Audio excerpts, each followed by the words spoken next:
ladies and gentlemen, I would like to thank everyone for attending and watching what promises to be a very exciting and interesting webinar conference on democracy and Salamis and the Battle of Salamis 2,500 years after.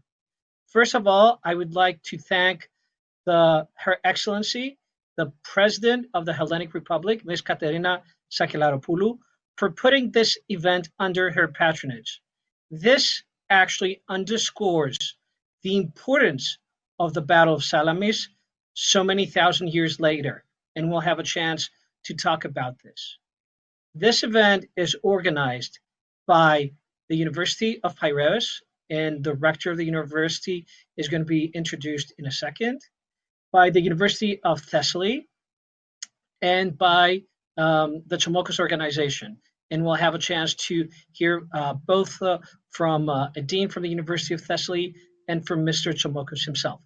In addition, we have co-organizers, the Kostas Kyriazis Foundation, which does phenomenal work, and we're very happy and proud to have them on board, and the Council for International Relations Greece, a new organization that is founded by 60 or more professors in Greece, pretty much everyone who deals with international relations, affairs, economics, and institutions. I would be remiss if I did not mention the sponsorship of the Tsakos Group.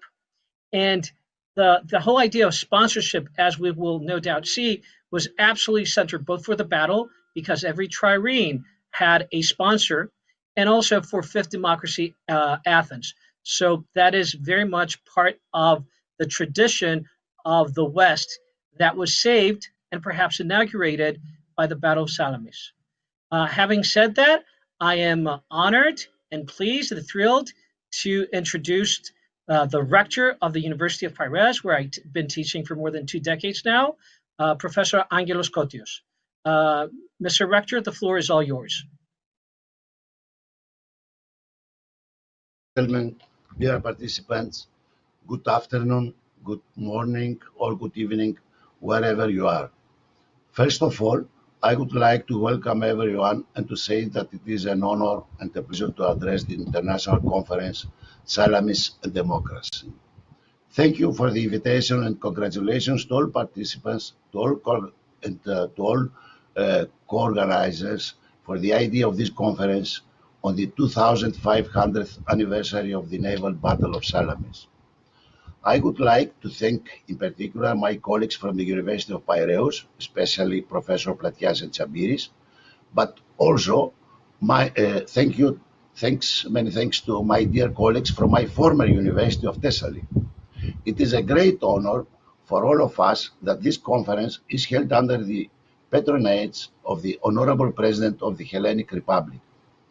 Ladies and gentlemen, as the only university of the great port and region of Piraeus, we are especially proud of the naval battle of Salamis, of the great general and statesman Themistocles, of the capabilities of the Greek Navy. We consider our participation in the conference as a small expression of gratitude and tribute to all those, Themistocles first among them, who fought in order to defend what is included in the following paean sung by the Greeks during the naval battle.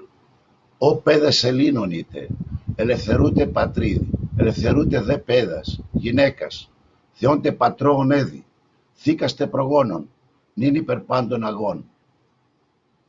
That means in English, O sons of the Greeks, go, liberate your country, liberate your children, your women, the seeds of your fathers' gods, and the tombs of your forebears.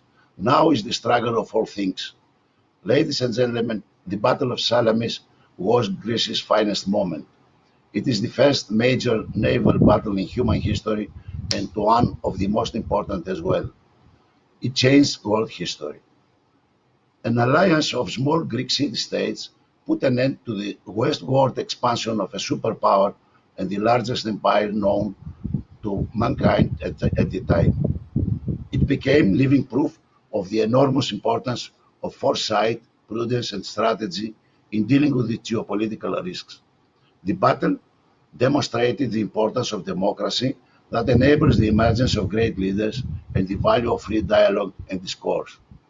It showed the importance of alliances and the union of forces of weak city-states, as well as the significance of consultation despite disagreements in the search of optimal solutions. It illustrated the power of ingenuity in the struggle of the weak against the strong, the few against the many. It highlighted the contributing factor of naval forces in the sovereignty and prosperity of nations. This Greek triumph was a victory of the values of freedom and democracy against despotism and tyranny, a victory of autonomy against submission, of heroism against fear. The naval battle of Salamis not only ended a hostile expansion, but also initiated a new historical period that gave birth to the so-called golden age of democracy, philosophy, the science of arts. Without the victory of Salamis, there might not have been a country called Greece. We would not have had the epitaph of Pericles, Athenian humanism, the Parthenon, timeless theater, ageless Greek seamanship, or ever maybe classical and modern Western civilization. Ladies and gentlemen, there are still many lessons to be learned from the Battle of Salamis for the modern world. Personally, I choose as most important the age-old obligation of people who want to be free to choose leaders like Themistocles, leaders who anticipate and prepare appropriately for the impending threats and who fight intelligently and vigorously for the defense of freedom and democracy at any cost. The lyrics of the PN of the Heroes of Salamis as the hymn for individual and collective freedom are ageless because the battle between friends and foes of democracy and freedom is timeless, and promptitude to defend these values must be ever ready. I wish much success of the conference, and thank you very much. Dr. Katios, thank you very much for your thoughtful remarks. Hellenism has been around for a long time, and we had our ups and downs. But what you said, that the Battle of Salamis could well be the finest hour of Hellenism, and it's certainly in the conversation in what is a history of thousands of years. With that, I now turn to the distinguished professor, Mr. Kollas, who is the Dean of the School of Economics and Business of the University of Thessaly. Dean Kollas, the floor is yours. Distinguished guests, dear colleagues, it is a great honor for me to welcome you to the conference held to celebrate the 2500th anniversary of the historical naval battle of Salamis. Undoubtedly, this is one of the defining events in human history that had a deeply profound and lasting impact not only for Greece and classical Athens, but for global history. It is not an overstatement to say that the outcome of this great sea battle, along of course with other great battles of classical antiquity, such as Thermopylae and Marathon, helped shape the world as we know it today. To the best of my knowledge, Salamis was the first naval battle that had such a profound and defining historical impact. It highlighted the importance of naval power, it paved the way for Greece's golden age, and acted as a turning point in history, laying the foundations of Western civilization and democracy. The 2500th anniversary of the Battle of Salamis is an opportunity not only to look back at the events and the developments of that particular historical period, but most importantly, to reflect and deliberate on the many challenges that democracy faces today. These challenges have many facets, ranging from populism to extremist ideologies, to the resurgence of authoritarianism and the democratic backsliding witnessed in many countries, both internationally, but as well as in our regional geopolitical neighborhood. However, Delving into such issues, I fear that I find myself trespassing in areas that I find myself in a strategic disadvantage. So I will not linger on and I will allow the experts to talk. Once again, let me sincerely thank you all for participating in what promises to be an interesting and thought-provoking conference judging from the impressive list of participants and the topics of their presentations. Finally, on behalf of the University of Thessaly and the School of Economics and Business that co-organize this important conference, allow me to congratulate and sincerely thank all the people who have helped to put this important event together. Thank you very much, and I wish you a very successful conference. Dean Colliers, thank you so much for your remarks. We now turn to Mr. Tsomokos. I have to say that with all his work in the past decade or so, he single-handedly promotes cooperation and understanding, not only in our region, but globally. And he is a force of soft power. He also manages to do this seemingly without breaking a sweat, which I truly admire. But he does that not without traveling, and he's traveling right now. So we actually have a videotape message from Mr. Tsomokos. So the floor is to Mr. Tsomokos and his videotape message. Ladies and gentlemen, dear participants, friends, it is an honor for the Delphi Economic Forum to participate in this important Salamis and Democracy Conference. We welcome you all to this exceptional international conference, a conference that I reckon of great significance as it correlates facts and insights of a glorious event of the past with lessons given for a brighter and safer future. 2,500 years is long enough to embed the historical information and perpetuate through the centuries an all-time greater naval warfare legend. Yet, the timeless story of the Battle of Salamis is encircled with many parallel narratives that still leave to discover valuable and compelling outcomes and morals. It talks about how desperate circumstances and unlikely odds can bring together disjointed and even antagonistic units to form alliances. It shows how flexible tactics and timely chains of strategy can come up against an overwhelming massive invasion force. It reminds us how important great leadership is, especially in harsh times. It gives us so much to learn from the example of Themistocles, an archon who used his intelligence and foresight to transform his polis into a major maritime power. His persuasiveness and oratory to convince friends and enemies to endorse his policies and courses of action. Even his cunning and his ability to look inside his opponent's psyche so as to trigger the desired response from the enemy.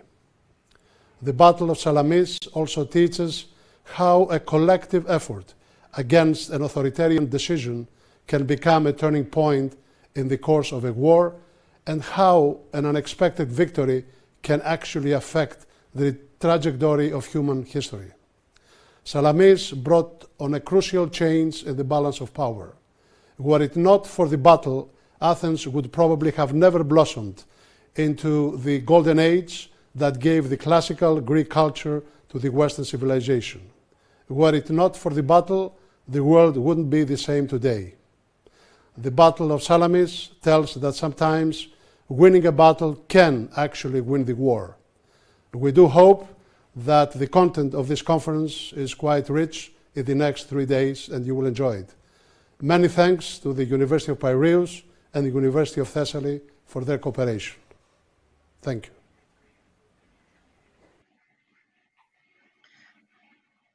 So we thank Mr. Tsomokos for his remarks, where he actually touched upon a lot of the themes that I'm sure we're going to be hearing much more about in the coming hours and days. So it's now my turn to make some remarks. The Battle of Salamis is one of these hugely important events, a turning point in world history. And it's billed as that, and it probably is something approximating just that. And it's one of these events where we can actually know a lot about it. We know when it took place, we know where it took place. It's not shrouded in mythology, but we have a tremendous amount of knowledge about it. Herodotus, in his histories, writes about it, and I think it's fair to say that that is at the very center of his great timeless book. Thucydides has some choice and wise remarks about the battle and Themistocles in particular. A few centuries later, Plutarch gives us a great overview of events, and we should not discount Aeschylus, the great tragedian who wrote The Persians. And Aeschylus was a fighter. He actually fought in both Marathon and the Battle of Salamis. And he brings, as we have been reminded, a note of empathy and takes it, the whole experience, to another level. Add to that the archaeological findings and various other sources, and we can reconstruct 2,500 years later a clear picture of what happened on that day during this battle. What is more interesting and perhaps a little bit more contentious is, what does this battle mean? The question that is raised, and in fact that has already been raised, is what if it had gone the other way? What if the Athenians had been defeated? What if the Persians were victorious? The argument is made, and I fully agree, that basically Western civilization, as we understand it, would not have transpired. And yet I still hear many people and some of my students saying, yes, but you know what? We really don't know, because the what if question is counterfactual. So let me turn it around and say, just like all the other speakers before me, that because of the victory of Athens, we got 5th century Athenian civilization. Because of the victory in this seminal naval battle, we got the Acropolis as it is and as we can see it today. We got ancient philosophy, or a big chunk of it. We got ancient tragedy, architecture. We got Athenian and Greek civilization, which helped also build a framework in which Roman civilization and later on Christianity emerged. In other words, because of this seminal battle, what we got was Western civilization. One could argue it's impossible to pinpoint a date, but this would be a good candidate for a date in which Western civilization can start building itself in earnest. There's no doubt that if the Athenians had not prevailed, world history would have taken a different course than it actually took. Let me also say that in this respect, there is a certain importance in studying this naval battle. When we read the Peloponnesian War by Thucydides, he makes a bold claim, vindicated by history, that this is ktima esain, a possession for all times. Well, the Battle of Salamis is also a possession for all times, in the sense that thinking about it, understanding how it transpired, figuring out its consequences is something that has timeless significance. And in fact, it is no wonder that we have this conference with so many experts, and we could have had 10 more conferences, because it's the gift that keeps on giving. Let me conclude by making a few points about democracy in this battle. This battle is the result of specific choices by the Demos, the democracy of Athens. One thing that is really spectacular is that the buildup to the naval battle was long, and one of its characteristics is that the people managed to avoid the sirens of populism. There's a great examples where they have found silver, and in a debate that we can replicate today in almost every single democratic society, what the question was, what do we make with this money? Do we spend it on armed forces or triremes, or do we spend it on other things? And the people made the hard, difficult choice of spending on the military, and they were vindicated on this. In fact, I think that it is fair to say that when we look back at democracy, democracies are not particularly good at avoiding crisis, but they tend to be much better in confronting crisis and confronting crisis successfully. The ancient Athenian demos made the hard choices, including to abandon their ancestral homes, tombs, duties, everything that their possessions really, get on ships and go to Salamis and allow their possessions in Athens to be destroyed and burned by the Persians. That's not an easy decision. And we have to understand that they did not know at that point what would happen. In other words, we do, they didn't. And yet, the people made the hard, rational, risky choice and were historically vindicated. And let me say that there is something about the ferocity, the tenacity, and the resolve of a democratic people when they're united and when they decide and don't have the decision forced upon them by others. And various authoritarian forces throughout history tend to misunderstand how powerful democratic regimes can be when the peoples are united. Hitler made that mistake, probably the Soviet Union made that mistake, and other actors in our region today are committing a similar mistake.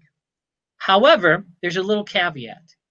The people did make the right choice, but that required something also, and that was leadership and statesmanship and unity. And that was provided by Themistocles, but also by various other opposition politicians who worked not for personal gain, not for partisan gain, but for the greater good, and it turns out for Western civilization.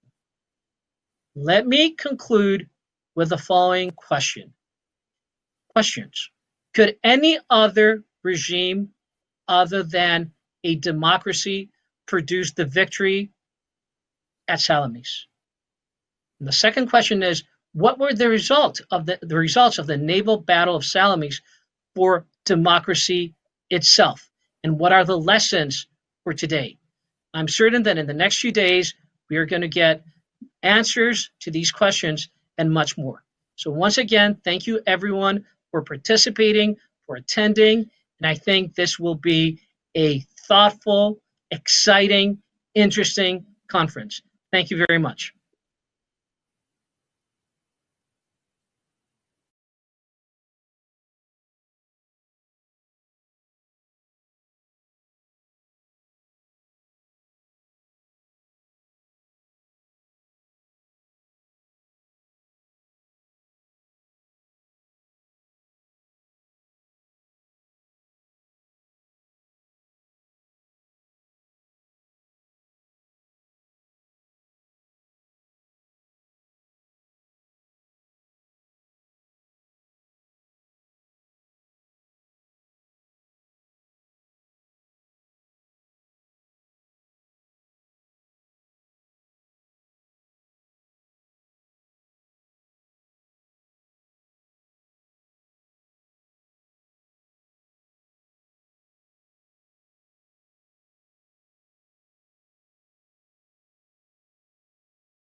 Good evening.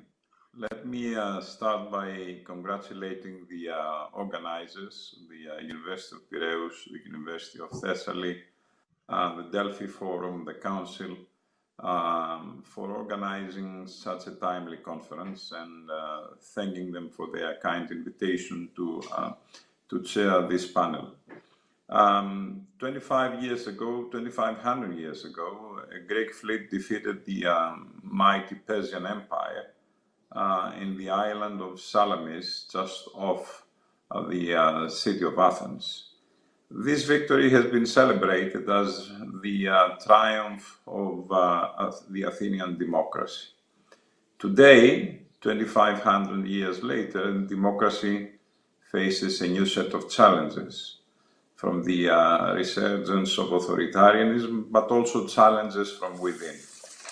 To discuss all this, we have a great panel with us today, with distinguished colleagues, Professor Robinson, Professor Aiken, Professor Bartels, Professor Hodgson, and Professor Tridimas. Let me start by introducing Professor Robinson, who is the Richard Pearson Professor of Global Conflict Studies at the University of Chicago. Professor Robinson, the floor is yours.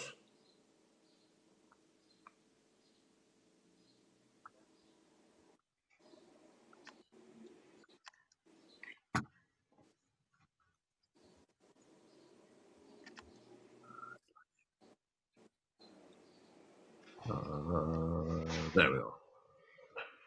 Okay, can everybody see that? Yep. Yes. Okay, great. Very much. Thank you for inviting me. And it's an honor to be in the presence of scholars, particularly there's so many very prominent scholars, classical Greece. So I'm going to talk about that in a particular way. I'm going to talk too much about the challenges democracy is facing today, particularly not in the United States, because I also noticed there were other people, particularly on my panel, who were much more competent to talk about that than I am.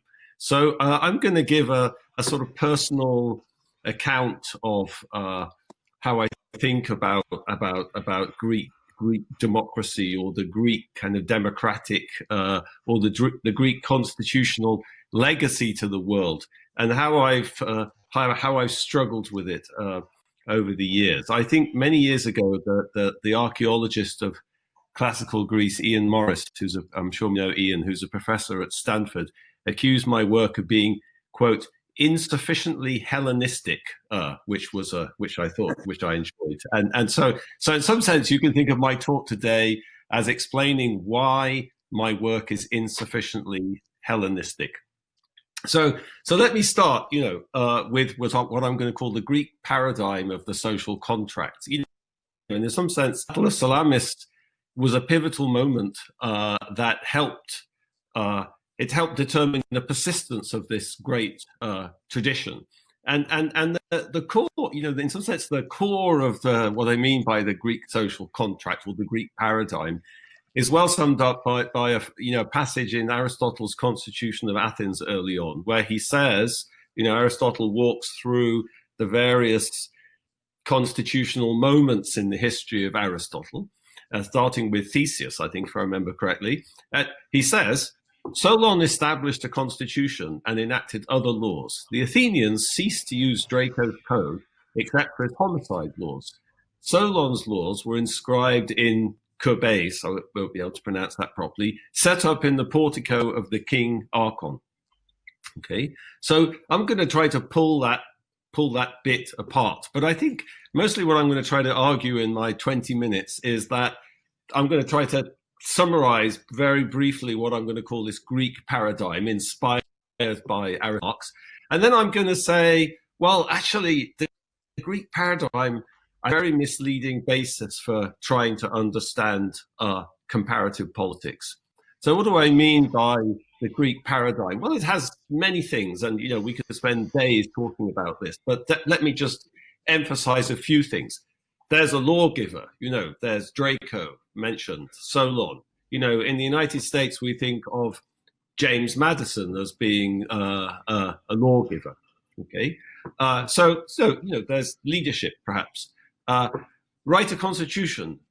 That's the first thing. What does Aristotle say? Wrote a constitution. Write a constitution with checks and balances, separation of powers, term limits, different sorts of assemblies. Archons had, Solon was there for a year writing all his laws. Madison came with his Virginia plan at the start of the Constitutional Convention in Philadelphia.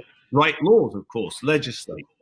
Do economic reform as well. This is a good moment for reconnecting the economy. Solon abolished debt peonage. He did some sort of land reform. There seems to be disagreement amongst scholars about what exactly that involved, but there seems to have been some sort of land reform. Build a state. This was already underway. Aristotle spends quite a lot of time talking about this. And in fact, Draco's codes had already been taken out of the hands of the Basileus, sort of the pre-classical man. Odysseus was a Basileus. So there was a sort of bureaucratization. There was state building. There was administration was emerging, and also you have to build a society. So it's building institutions, writing laws, maybe doing economic reform, building a society. That comes particularly later. Cleisthenes, in the next very famous Athenian reform, abolished the Athenian tribes and kind of reconfigured the state on a geographical basis. So break up kinship and create citizens. And so this is, this I'm going to say very stylistically is some of the things that Athens and ancient Greece, classical Greece, is famous for, and it sort of bequeathed this paradigm of what an appropriate configuration of society should look like. Okay, there's lots of implicit assumptions here, and let me mention a few. I think it's already implicit here that power corrupts and absolute power corrupts absolutely. Otherwise, you wouldn't be worried about term limits and switching people in and out of offices. And so here's a very hallowed principle of the Western political tradition. Power corrupts, absolute power corrupts absolutely. The state has to balance and aggregate diverse interests. In Plutarch's Life of Solon, he talks about, there was the men of the hills and the men of the plain and the men of the coast. So there were these people with probably different economic investments, different interests, and they had different ideas about how things should be structured. So Solon had to somehow forge a compromise. And also the poor and the rich, he talks about how he had to protect everybody under his shield, So he had to balance people's interests and aggregate, political scientists would say, aggregate people's interests or preferences into this constitution. And of course, states, we learn, states need to provide public goods, coinage, weights and measures, a navy. The Greeks the Athenians ended up, with a famous navy paid for by taxing rich people. So here's some of I think there's many implicit assumptions, and a lot of my talk is going to be questioning whether they're the right implicit assumptions for understanding other parts of the world. Okay, so first example, which is the history's constitutionalism. I start with a famous Chinese proverb from the Yuan dynasty: "Heaven is high and the emperor is far away." If you study the political thought of China, you see a radically different set of options than the ones kind of underpinning what I'm calling the Greek paradigm and its sort of successors. I'm sort of suggesting that the Greek paradigm was very successful in shaping the way we've thought about constitutionalism in the Western world. But if you look at constitutionalism in the non-Western world, you see very different types of implicit assumptions and very different types of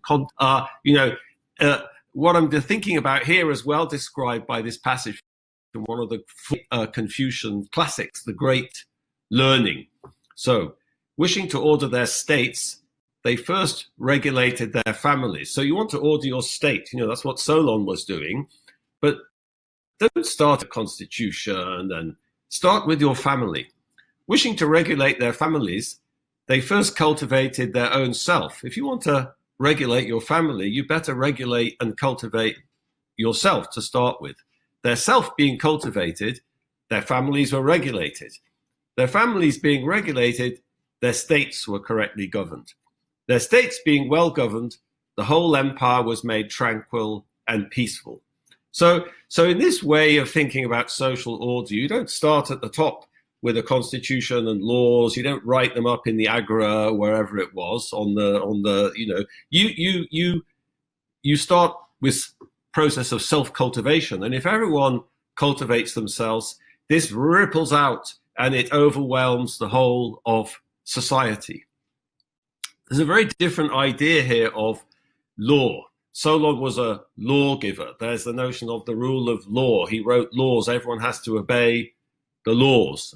It's a complicated issue in classical Athens, how the laws were actually enforced. But there's people far more qualified than me to talk about that here. So I'm not going to talk about it. But let me just point out, there's a very different notion of law in the Chinese context. So if you read Confucius, here's a famous aphorism by Confucius.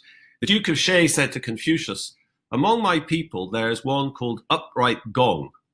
When his father stole a sheep, he reported him to the authorities." And Confucius replied, "Among my people, those we consider upright are different from this. Fathers cover up for their sons, and sons cover up for their fathers. Uprightness is to be found in this." So the concept of law is all relative to your kinship group and your family. So cultivating yourself and then regulating yourself and regulating your family creates a very context-dependent type of law. And the first loyalty is to one's family, not abstract laws. I like this very much because I work a lot in sub-Saharan Africa, and this is very African. This is the moral world of sub-Saharan Africa. So this is a very different notion of the law. It's very distinct from what's underpinning Solon's idea of how to organize society. That's how you do it. And Confucius wrote extensively about how the way to regulate people was not to use laws. That was counterproductive. The way to have order in society was this process of self-cultivation to find the way. Okay. Power corrupts, absolute power corruptly. That's not a principle in Confucian thought either. One who rules through the power is analogous to the pole star. It simply remains in its place and receives homage from the myriad lesser stars. So virtue is the way to rule, and cultivating virtue is the way to organize society. And you have to guide people with virtue, keep them in line by means of ritual. The people will have a sense of shame and will rectify themselves. So this is a completely different model of how you get good governance and organize authority. I think that's the main point here. Okay, but I don't want to say the Chinese social contract is not a paradigm either. The Chinese way of thinking about order and people's relationship between themselves and the state, that's not a paradigm either, because it doesn't explain social contracts in many other parts of the world. So I'm not trying to replace the Greek paradigm with the Chinese paradigm. Let me give you another example. Okay, so one of the things I pointed out, the men of the hills and the men of the plain, and the rich and the poor, and this idea which is sort of deeply embedded in modern social science, that constitutionalism is about aggregating preferences. Kenneth Arrow, the famous economist, won the Nobel Prize for showing that this was a very complicated thing, aggregating preferences. Okay, but actually, aggregating preferences is also a very specific Western tradition. The Chinese feature aggregating preferences very much, and here's a completely different sort of deeply rooted form of constitutionalism under which aggregating preferences is completely irrelevant, which is Islamic constitutionalism. Okay, so here's the example I always like. The Taliban, who formed, in the wake of the Afghan collapse of the Afghan state and the Afghan civil war in the early 1990s, finally took Kabul in 1996. How did they organize a state? They never wrote a constitution. It's not clear whether they were ever going to write a constitution, but in some sense, they didn't really need to write a constitution because they knew what they were going to do. They were going to implement the Sharia. That's what the state in Islamics is about. They're going to implement the Sharia, okay? They already know what the law is. There's no issue of like law. There's no solo Islamic history because the law is there. The law is the Sharia or derived from the Sharia by interpretation. There's no role for lawgivers. Caliphs didn't make laws. Sultans didn't make laws. The law was there already. So there's no role for a lawgiver, and there's no role for preference aggregation because it's all there. It came from God. Okay. So who do you want running such a state? You know, I mentioned also not just aggregating preferences and interest. I mentioned this sort of skepticism, you know, power corrupts, absolute power corrupts absolutely. You know, that's something on everyone's minds in the United States at the moment, as perhaps Larry Bartels and Chris Aiken will talk about. But I'm not here to talk about the United States. I'm just saying, I'm asking the question, power corrupts absolutely. You know, so we saw in the Chinese case that the way to solve that problem was self-cultivation. What about in the case of the Taliban? Well, the Taliban weren't worried about that either. You know, on the way to Kabul, they decided to make Mullah Omar the head, you know, the emir of the nascent Taliban state. You know, why did they pick Mullah Omar? Well, he was a successful warlord he was a successful Mujahideen commander, but basically he was just the most learned. You know, if you want to implement the Sharia, what you want as the executive is somebody who knows the law, who is an expert in the Sharia, the person who's most learned. And that's why they picked Mullah Omar. And indeed, what did Mullah Omar do? He hardly ever went to Kabul. He sat in his house in Kandahar and resolved disputes and issued fatwas and made rulings. Okay, so they weren't worried about power corrupting, and indeed, you know, in the few years when he was in charge, power didn't corrupt, at least not him. Okay, so what about providing public goods? You know, I discussed that a little bit in the Athenian case, and you know, as an economist myself, you know, we tend to think that, at least I learnt as an undergraduate at the London School of Economics, that the reason we have a state is to provide public goods. You know, but that's a very misleading characterization of many types of social contracts.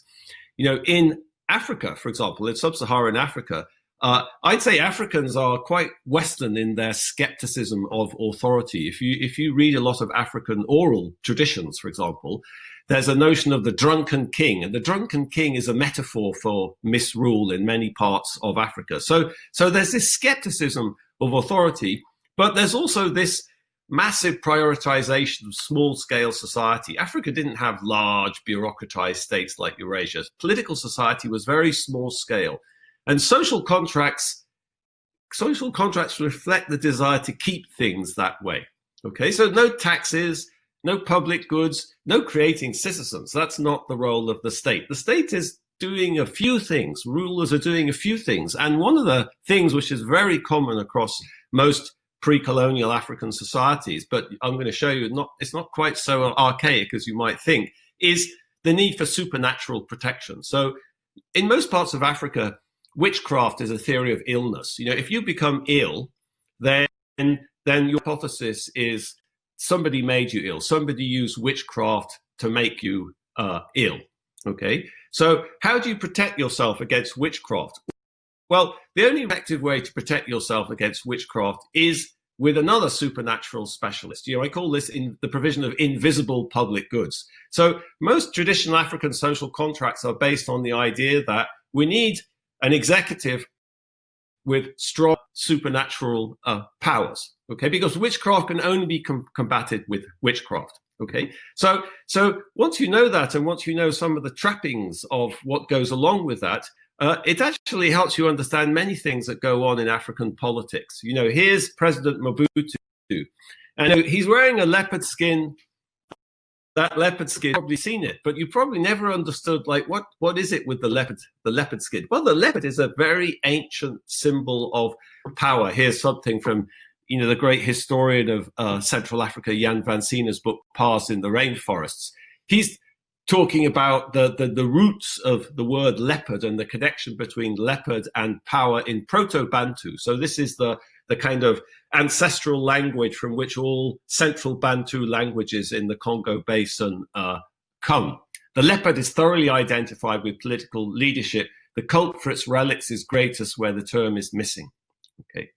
The Proto-Bantu term was replaced there by a praise name. So I won't talk about praise singers, but I could. So here's an example, which is a sort of cute example, which is this is a famous Congolese rumba song by Franco. Franco was a very famous Congolese rumba singer who kind of had a love-hate relationship with President Mobutu. Anyway, at one point he wrote a very famous song, famous in Congo, called Mobutu, and I put here some of the lyrics, and I just want to put with the translation.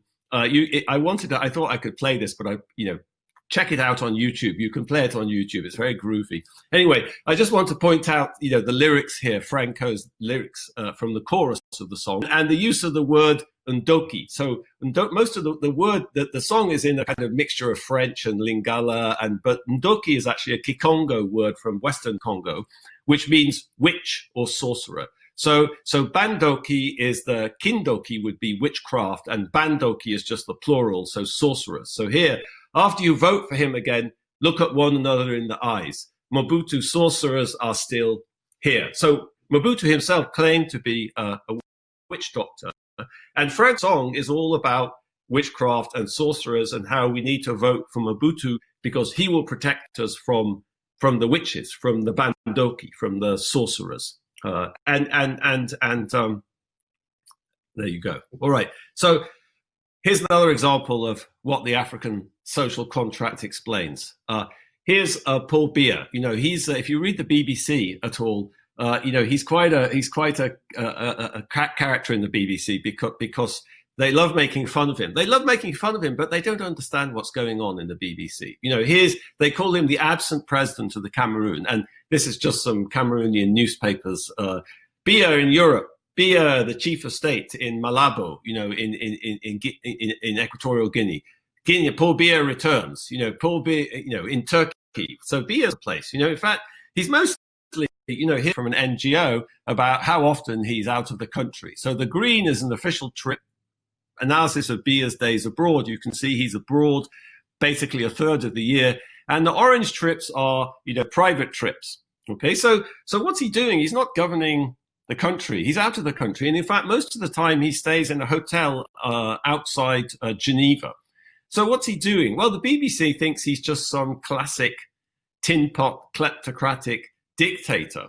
But actually, he's not. I mean, he is in some dimensions, but there's much more going on to it than that.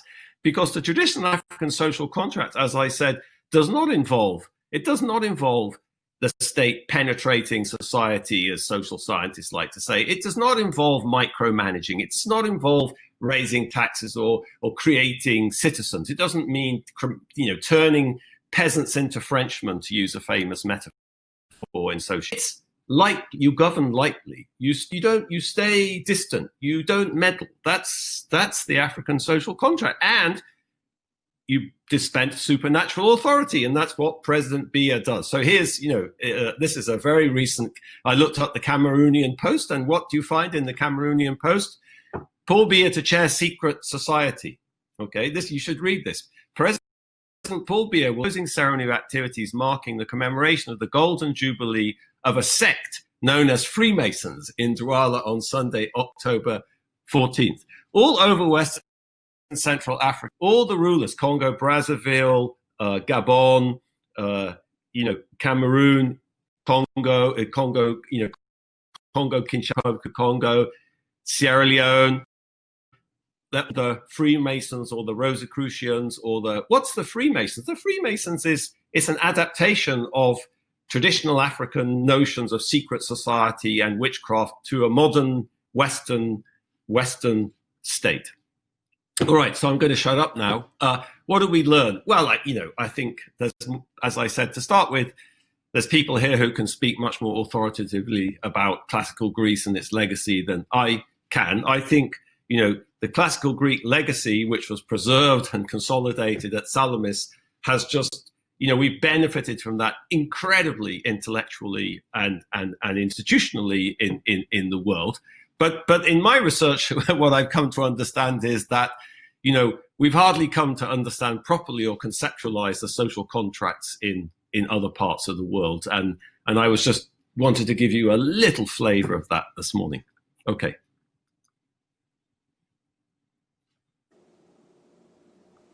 Thank you very much, Professor Robinson, for your discussion of the Greek paradigm of social contract and how this paradigm shaped the Western sense of constitutionalism. But more importantly, because you gave us a comparative sense of how this stands, this Greek paradigm of social contract stands vis-a-vis the Chinese social contract and the Islamic one. And I think it was a very, very useful presentation. Thank you very much. And with no further ado, I want to turn to Professor Christopher Aiken, who is Roger William Strauss Professor of Social Sciences, Professor of Politics at Princeton University. Professor Aiken. Thank you so much. It's an honor to be at this conference. I want to share my screen here and give you a view of my thoughts. Can you see my screen all right? Not yet. Not yet. Okay. Let me try once more.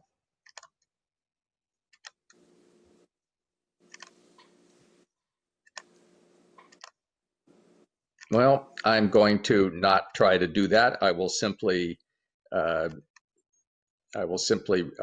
read what I have to say here and do it that way.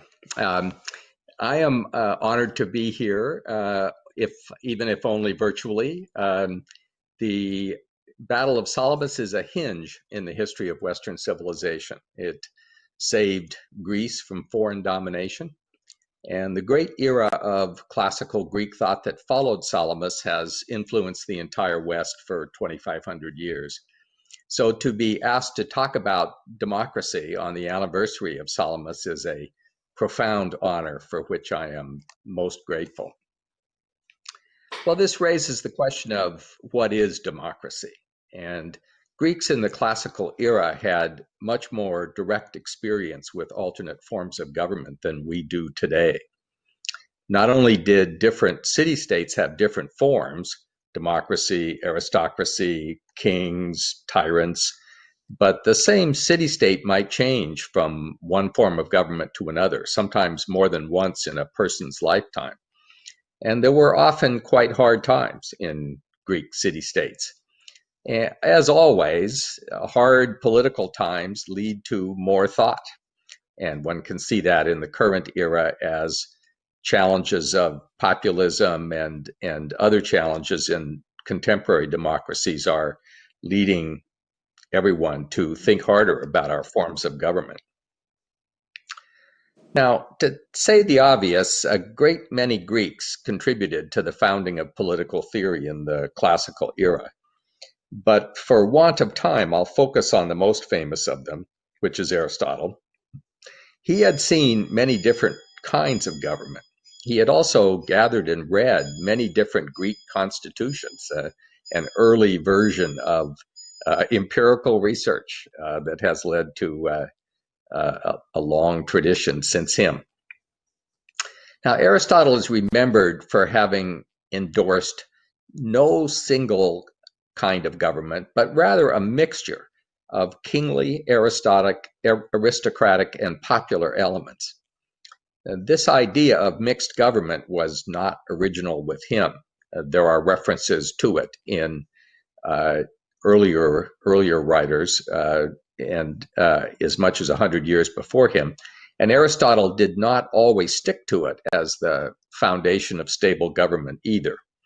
But in the hands of later thinkers who read him, or those influenced by him, such as Polybius, Locke, Montesquieu, and the American founders, the idea of mixed government became a central feature of modern thought about representative government.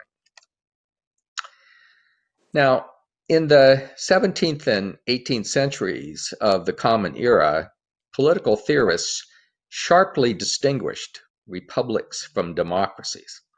Republics were mixed government, and they worked well. Democracies were thought to be much less successful, sliding toward plebiscitarianism and its evils. Influenced by Greek thought and its successors, in those centuries, no one wanted democracies. People talked about slipping into a democratical system and phrases of that kind. But democracy is an honorific. It sounds good. And anxious to sound responsive to the people, anxious to sound more democratic. In time, both theorists and practitioners slipped into calling republics democracies. And when we say that every government claims to be democratic, as we do these days, we do not mean that they resemble Athens at the time of Salamis. Instead, we mean that they are republics. Now, this emphasis on democracy in contemporary republics has led in most countries to a steady stream of reforms, and I mean reforms in quotes. These have mostly attempted to introduce more plebiscitarian features. That is, to shift the balance of mixed government toward the voters. Now, sometimes plebiscitarian features work well.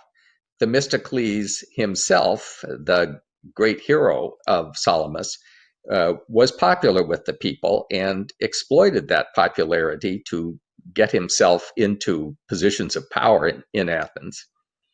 But it is not always so successful. Democratic theory in the modern era, that is to say after Rousseau, has always sounded uplifting.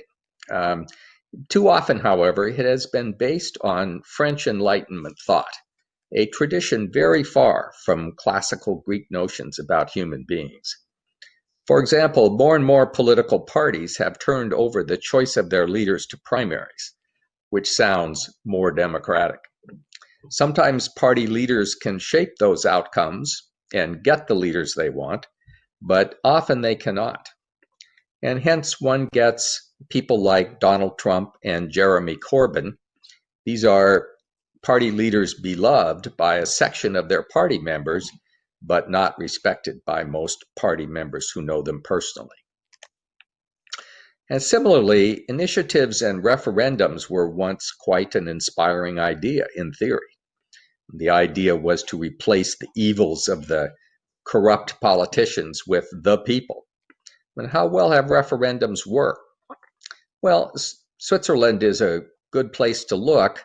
Political theorists often refer favorably to Swiss referendum experience, and of course there have been some good outcomes there. But there has also been an endless dreary succession of adopted Swiss referendums with dreadful content.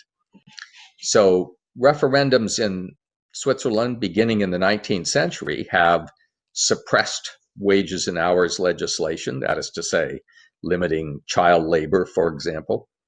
They have kept women in second-class status in some instances. They have rejected human rights for immigrants and Muslims, and they have used animal rights to harass Jews about their dietary rules. And American experience has been, perhaps, in my view, a little less depressing than the Swiss experience, but bad enough, as the wise American journalist David Broder showed. So most political scientists who have looked closely at the experience of referendums have been negative about them. And that negativity begins as early as the American political scientist Charles Merriam writing 125 years ago. Thus, abandoning mixed government in favor of raw democracy often leads to morally reprehensible policies. Now, the response to complaints of this kind is to say, well, the people just need better information.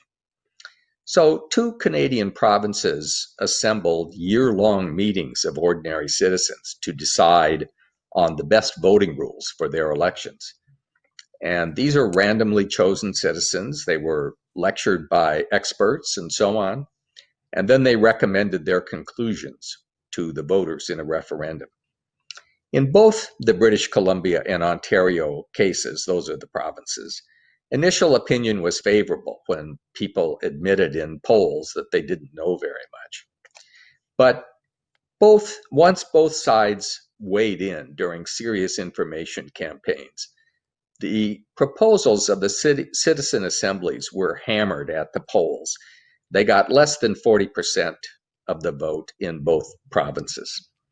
That is, once voters focused on the topic, they thought that the ideas coming from the citizen assemblies were a mistake. And similarly, Iceland's citizen assembly to write a new constitution produced a disaster, condemned by legal scholars and political scientists alike, both in and out of Iceland. The parliament refused to take it up, and the parties that sought to overturn that parliamentary decision got less than 3% each at the polls. So why have these democratizing reforms worked so poorly? The fundamental insights of Aristotle, unfortunately, play almost no role in modern democratizing efforts. But his insight that no one group, including the voters, has a monopoly on wisdom, that remains as true today as ever. And it is the failure to remember that has led to so much of the crisis of democracy in our time. In other words, it's Greek wisdom that is missing, and it is the things we've done to ourselves that have, in my view, largely caused many of the contemporary democratic crises. Thus, what we should celebrate about Salamis is that it saved Greek civilization and Greek ideas about government. And the greatest of those ideas is the concept of mixed government. Calling mixed government democracy is fine as long as we do not add, and democracy means plebiscitarianism. That is not what democracy ought to mean. Ancient Athens itself was never a pure democracy, not even for adult males. And for most of its history, its constitution had at least some mixed elements, such as courts. What the heroes of Salamis saved for us then is not some simplistic idea of direct popular rule. What they saved instead, those who commanded the triremes and those who rode them, was a tradition of free thought, as well as a sophisticated notion of good government that has stood the test of time and to which we need to direct ourselves more in the current period. And for that gift from those brave men at Salamis, I honor their memory here today. Thank you very much. Thank you very much, Professor Aiken. I think this is a very important distinction, the one that you made between republics and democracies, how republics have been mixed governments, and how lately democracies have slid to direct democracy, to plebiscites, and they have abandoned mixed government to a pure kind of democracy that has given very often very reprehensible results. And I couldn't but agree more with you that we have not followed the insights of Aristotle, that no one group has the monopoly of wisdom, and that has led to many democratic crises of today.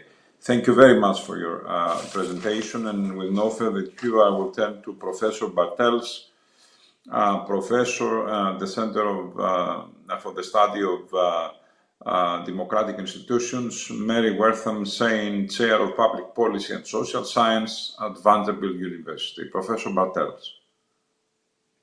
Thank you. It's a great honor for me to be part of this historic and distinguished event. Sorry, I'm just trying to figure out how to share my slide here.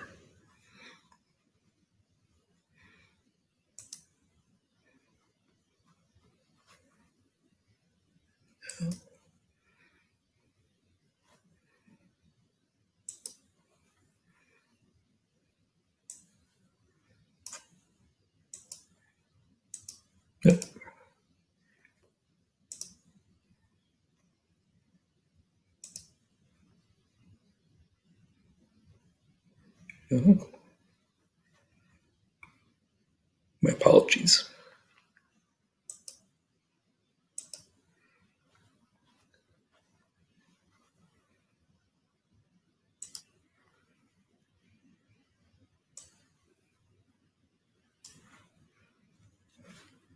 All right.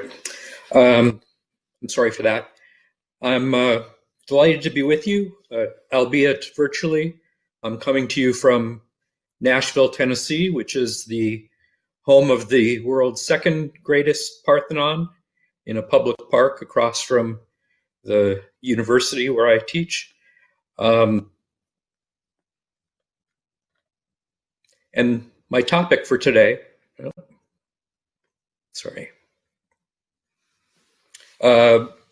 is part of a broader project about public opinion and the crisis of democracy in Europe. The title of my presentation is Democracy Erodes from the Top. And the crisis that I have in mind is nicely captured, I think, by this quotation from the first page of a recent book on crises of democracy by the distinguished comparativist Adam Jaworski. He says, "Something is happening. Anti-establishment, anti-system, anti-elite populist sentiments are exploding in many mature democracies. Confidence in politicians, parties, parliaments, and government is falling. Even the support for democracy as a system of government has weakened." That's a kind of common perception of people who are looking at what's happening in contemporary democracies in Europe and elsewhere. But my argument today is that most of that notion of what's happening in democracies is in fact not true. In Europe as a whole and in most European countries, ordinary citizens' political attitudes have changed remarkably little over the past 20 years. And I think the reason for this misperception is that political observers' understandings of the crisis of democracy in contemporary Europe is, as the famous political scientist E.E. Schachtschneider put it 60 years ago, essentially simplistic, based on a tremendously exaggerated notion of the immediacy and urgency of the connection of public opinion and events. And so what I want to do is to talk about what's happened with public opinion in Europe over the last 20 years and how it relates to the crisis of democracy.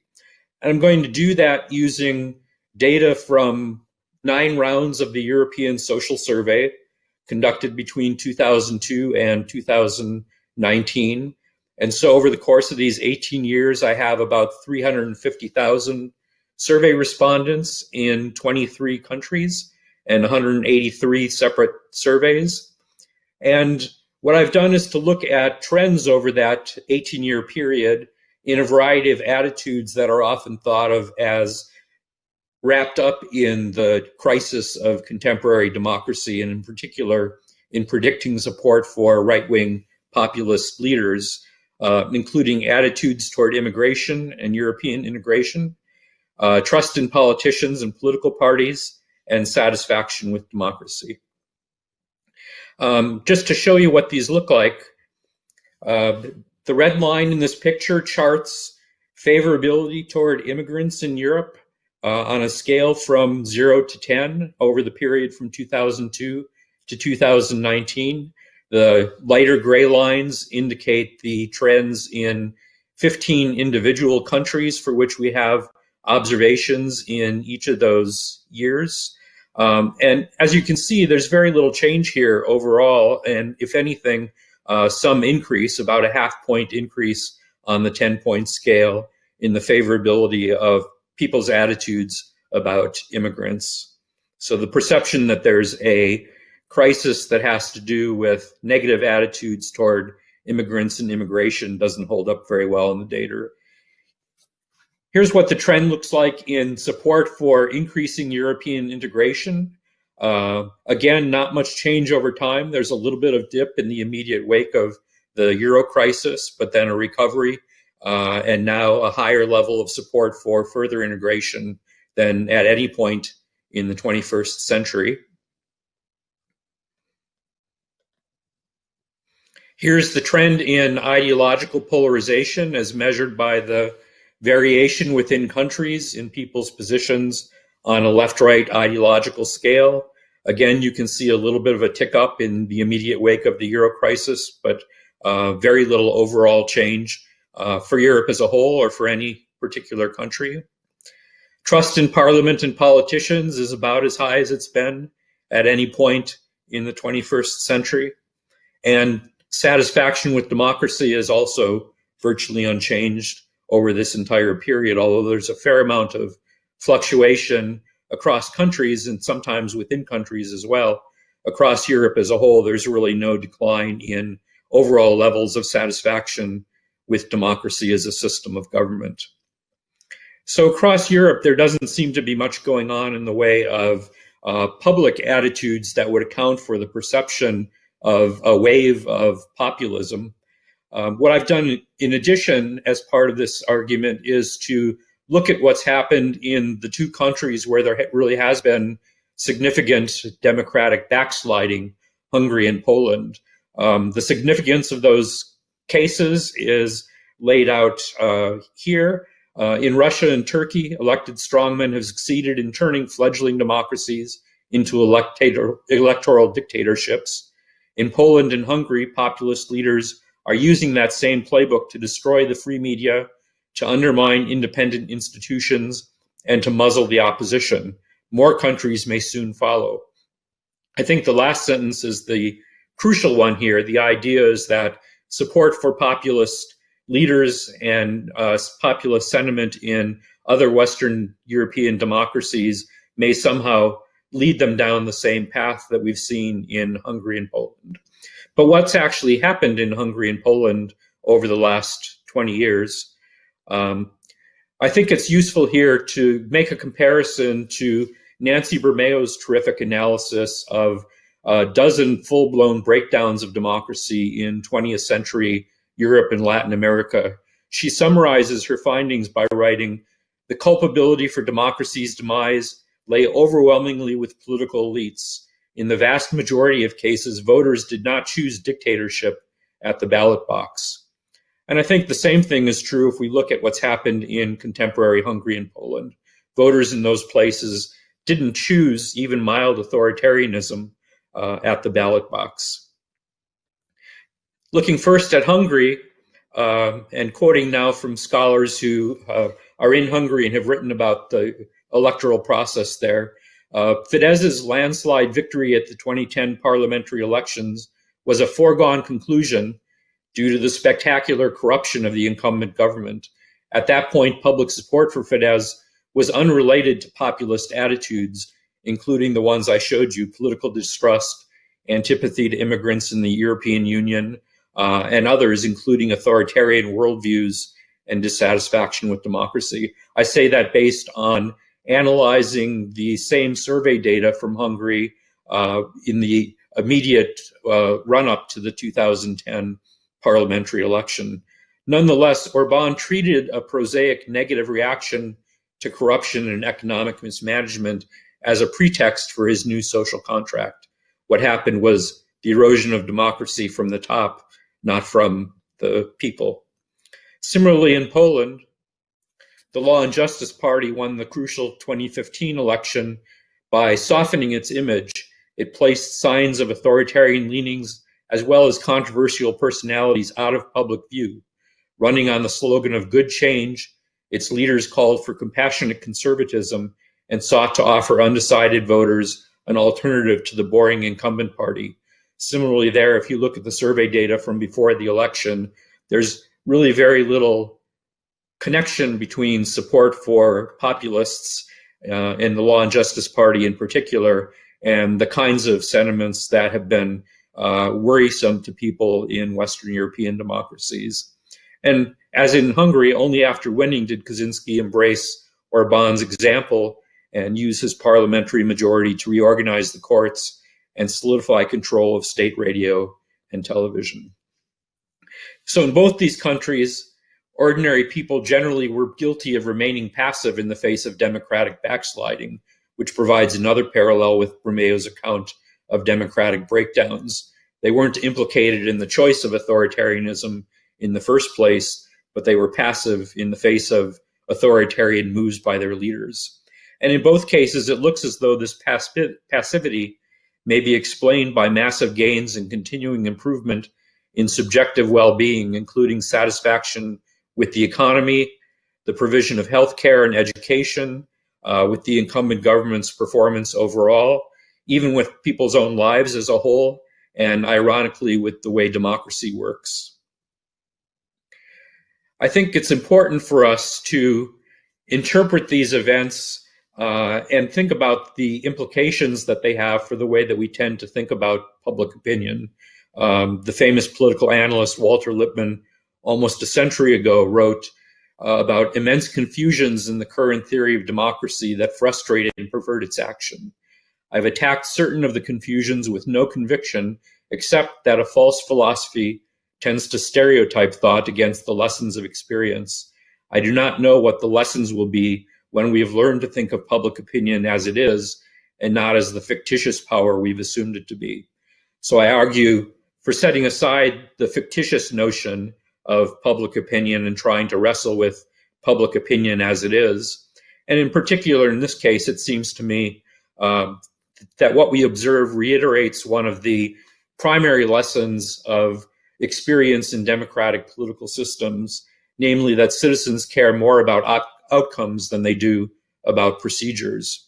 When the corruption or incompetence of political leaders seems to impinge on their well-being, they'll register their disapproval through whatever channels are most readily available to them. When they experience peace and prosperity, they'll mostly be happy to let the people in charge carry on. If the result in either case amounts to a crisis of democracy, that's first and foremost a crisis of political leadership, not a crisis of public opinion. Thanks for your attention. You can find my paper on the website of the Center for the Study of Democratic Institutions at Vanderbilt, or reach me by email. Thank you very much. Thank you very much, Professor Bartels, for your presentation and outlining the public opinion trends in those countries, and particularly discussing the events in Poland and Hungary. And I would tend to agree with you that democracy's demise lay with elites in those two countries. People did not vote for populist authoritarianism, and one way of looking at things is that this public passivity has to do with all these massive gains that society had felt for the last years. But maybe if you allowed me, I would add one more thing, that these leaders were in a position to manipulate public opinion, taking advantage of the social and public panic after the waves of immigration in 2015 that they used as a way to consolidate their leadership and their slipping towards authoritarianism. I liked your quote on Adam Sikorski. I remembered another quote he had made years ago about democracy, that democracy is the institutionalization of uncertainty. And if we accepted this definition of democracy, and the neoconservatives knew I had read about this definition of democracy and what Professor Robinson mentioned about the Islamic social contract and the importance of Sharia, they may have thought twice before trying all this democratic experiment in the Middle East. Nonetheless, with no further ado, I will turn to Professor Hodgson, who is Professor in Management for the Institute of International Management at Loughborough University in London. Professor Hodgson, you have the floor. Thank you very much. It's a great honor to be here and to join in this celebration of the battle and to be in the company of such esteemed speakers. Hopefully my screen is now being shown and you can see the outline of my talk. This talk is based on a draft chapter in a book which I hope will appear next year, called Liberal Solidarity. First of all, I'd like to make a point the speakers already commented on, and that is we have to understand what workable representative democracy means. And it's a mistake, I think, for which economists are partly guilty, to see it as a process of preference aggregation. This is the theory of social choice by Arrow and others. When Arrow pointed to the problems in it from a logical point of view, but in fact, this has never been democracy. It's never worked this way. Democracy is not a machine to aggregate preferences. It's a plural or mixed system. And it's also a system through time. Being elected is only the beginning of a complex process where representatives engage with our institutions, particularly legislative institutions, and to the civil service and bureaucracies and lobby groups and so on. And in fact, what the outcomes of this process are sometimes remote from original declarations or party programs or indeed the preferences of the voters. I'm a fan of representative democracy because I think representative democracy has been, the spread of it in the second half of the 20th century has been an important watermark, high watermark in the development of modern liberalism, modern liberal societies. The question I want to address in my talk is, should democracy be extended? We do find views from leading scholars of democracy, John Stuart Mill, John Dewey, and John Rawls, arguing that democracy is bigger than representation. It's something which should spread wider in society and involve people and have an educative consequence. By involvement in a democratic system in many ways and many facets and many quarters, people will become more educated and there'll be a richer outcome in terms of understanding and appreciation and human development. So they upheld that democracy could become an educative and enlightening process. I'm not against this sentiment. I think there's something to be said for it, but I want to cast some doubt about recent ideas. Some of them are very old. Direct democracy is very old, but there's recent manifestations of it which are important. And also been mentioned citizens' assemblies. These are forms of deliberative democracy, which also have become popular. And I want to raise some questions about it. I'm not going to talk about small-scale direct democracy, but the key example we have in the current period is the Italian Five-Star Movement, which was founded on the Rousseau notion of direct democracy. And it became a major movement in Italy, gaining a huge slice of the vote in recent elections. But it's not actually been that successful in terms of what it promised to deliver. Also, proposals for deliberative democracy became very popular from the 1990s and probably have increased in popularity since then. And there's examples already have been mentioned. There's also vaguer sentiments, particularly from the left, that what we should aim for is a society where democracy is radically extended. Corbyn's already been mentioned. He argued repeatedly for public democratic ownership and control of our services and utilities. Very short on detail. Certainly the public ownership issue is reasonably clear, although it could take different forms. But how people become involved democratically in, quote, controlling these nationalized or commonly owned industries, not spelled out in detail. Similar sentiments are found in the US with Bernie Sanders about democratizing things. And as we're meeting in Greece remotely, I mentioned Yanis Varoufakis, the former Greek finance minister. He's founded, with others, the Democracy in European Movement, DM25, and in its constitution or charter, it aims to maximize democracy in workplaces, towns, cities, and regions and states. Well, Varoufakis is an economist, and he should know that if you maximize one variable, it's very likely, not inevitable, but very likely that other variables are not going to reach their maximum. So not to minimize justice, rights, living standards, or equality. Democracy is the maximum. And these others are not mentioned as an objective function. Well, my question is more pragmatic. Can these proposals for extensions to democracy work? The answer is, to some extent, they are worth trying and may have some success, but we need to be very cautious to look at the evidence where they have been tried and understand both incentives and disincentives.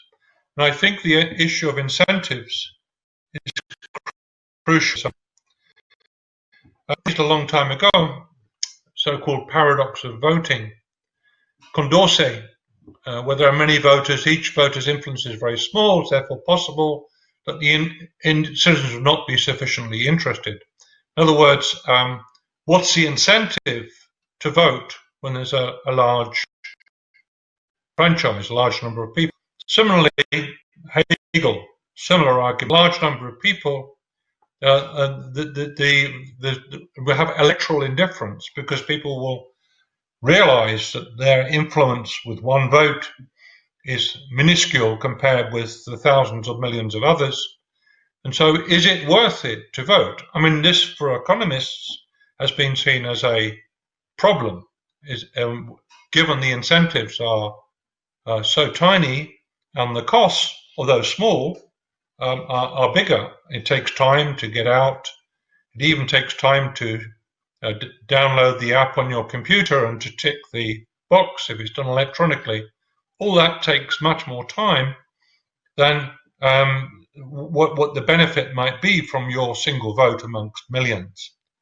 So this paradox of voting has to face up to the problem that despite lower turnouts in some countries, including my own, many people do still vote.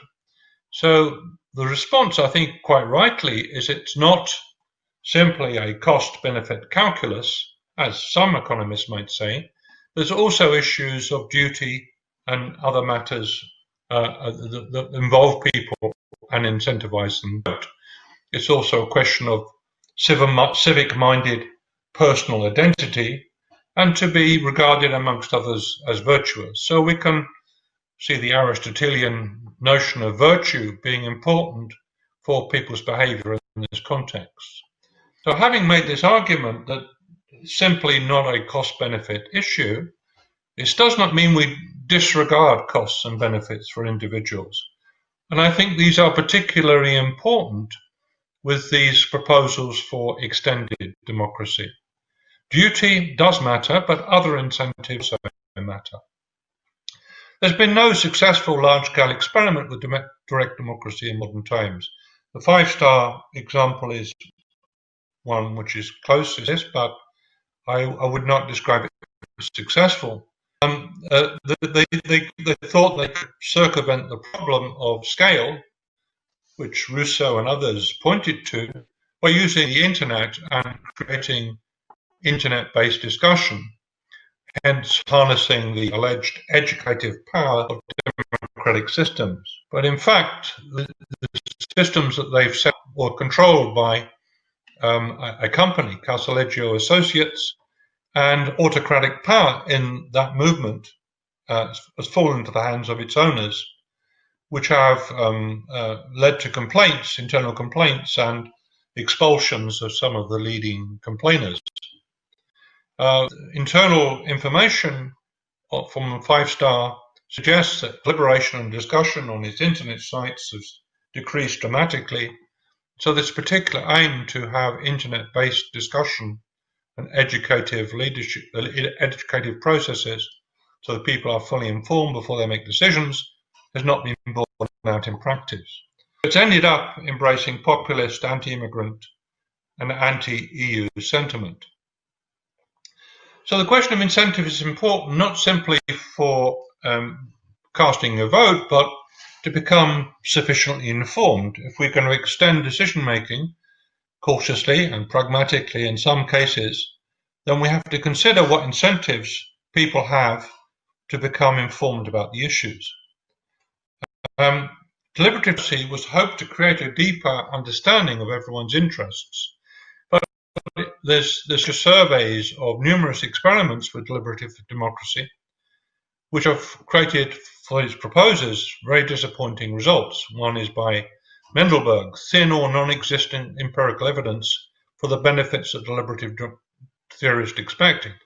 These are surveys of other people's research. They're meta-studies, if you like. Another is rife.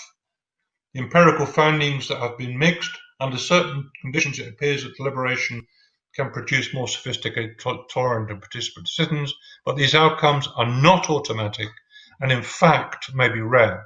So we can point to some examples, like some of the climate change assemblies which have produced reassuring results and interesting policies and educated people who are involved in the importance of the issues.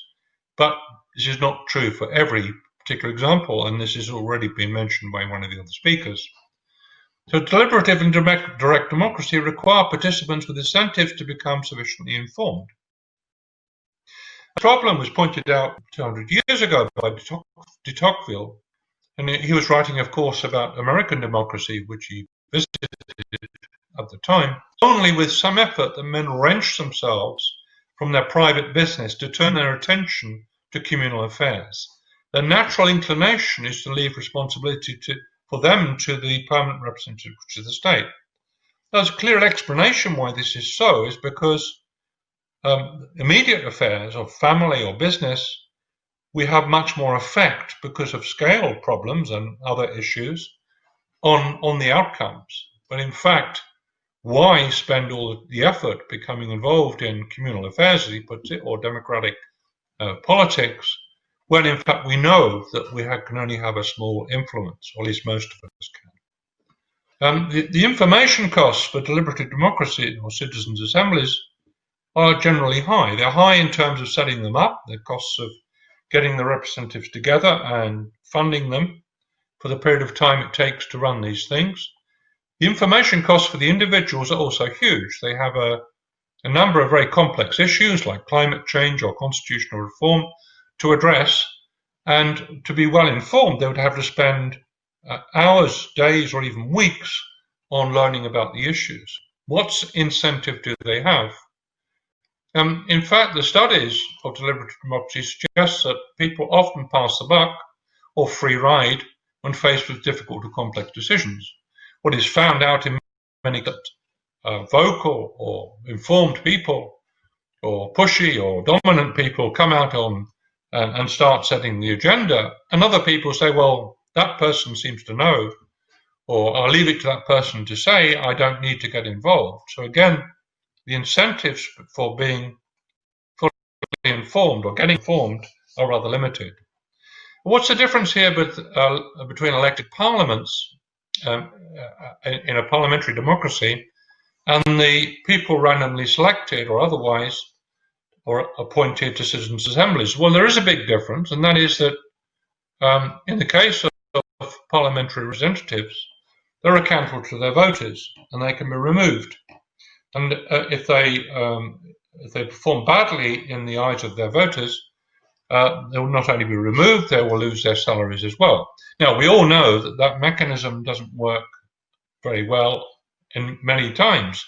We can all give examples of very poor or corrupt or politicians, but that incentive is important. It does have some effect, and it's completely absent from citizens' assemblies because they are not accountable to any voters. They simply they're maybe called representatives, but they're not necessarily representing or under recall from those people which they may be seen to represent.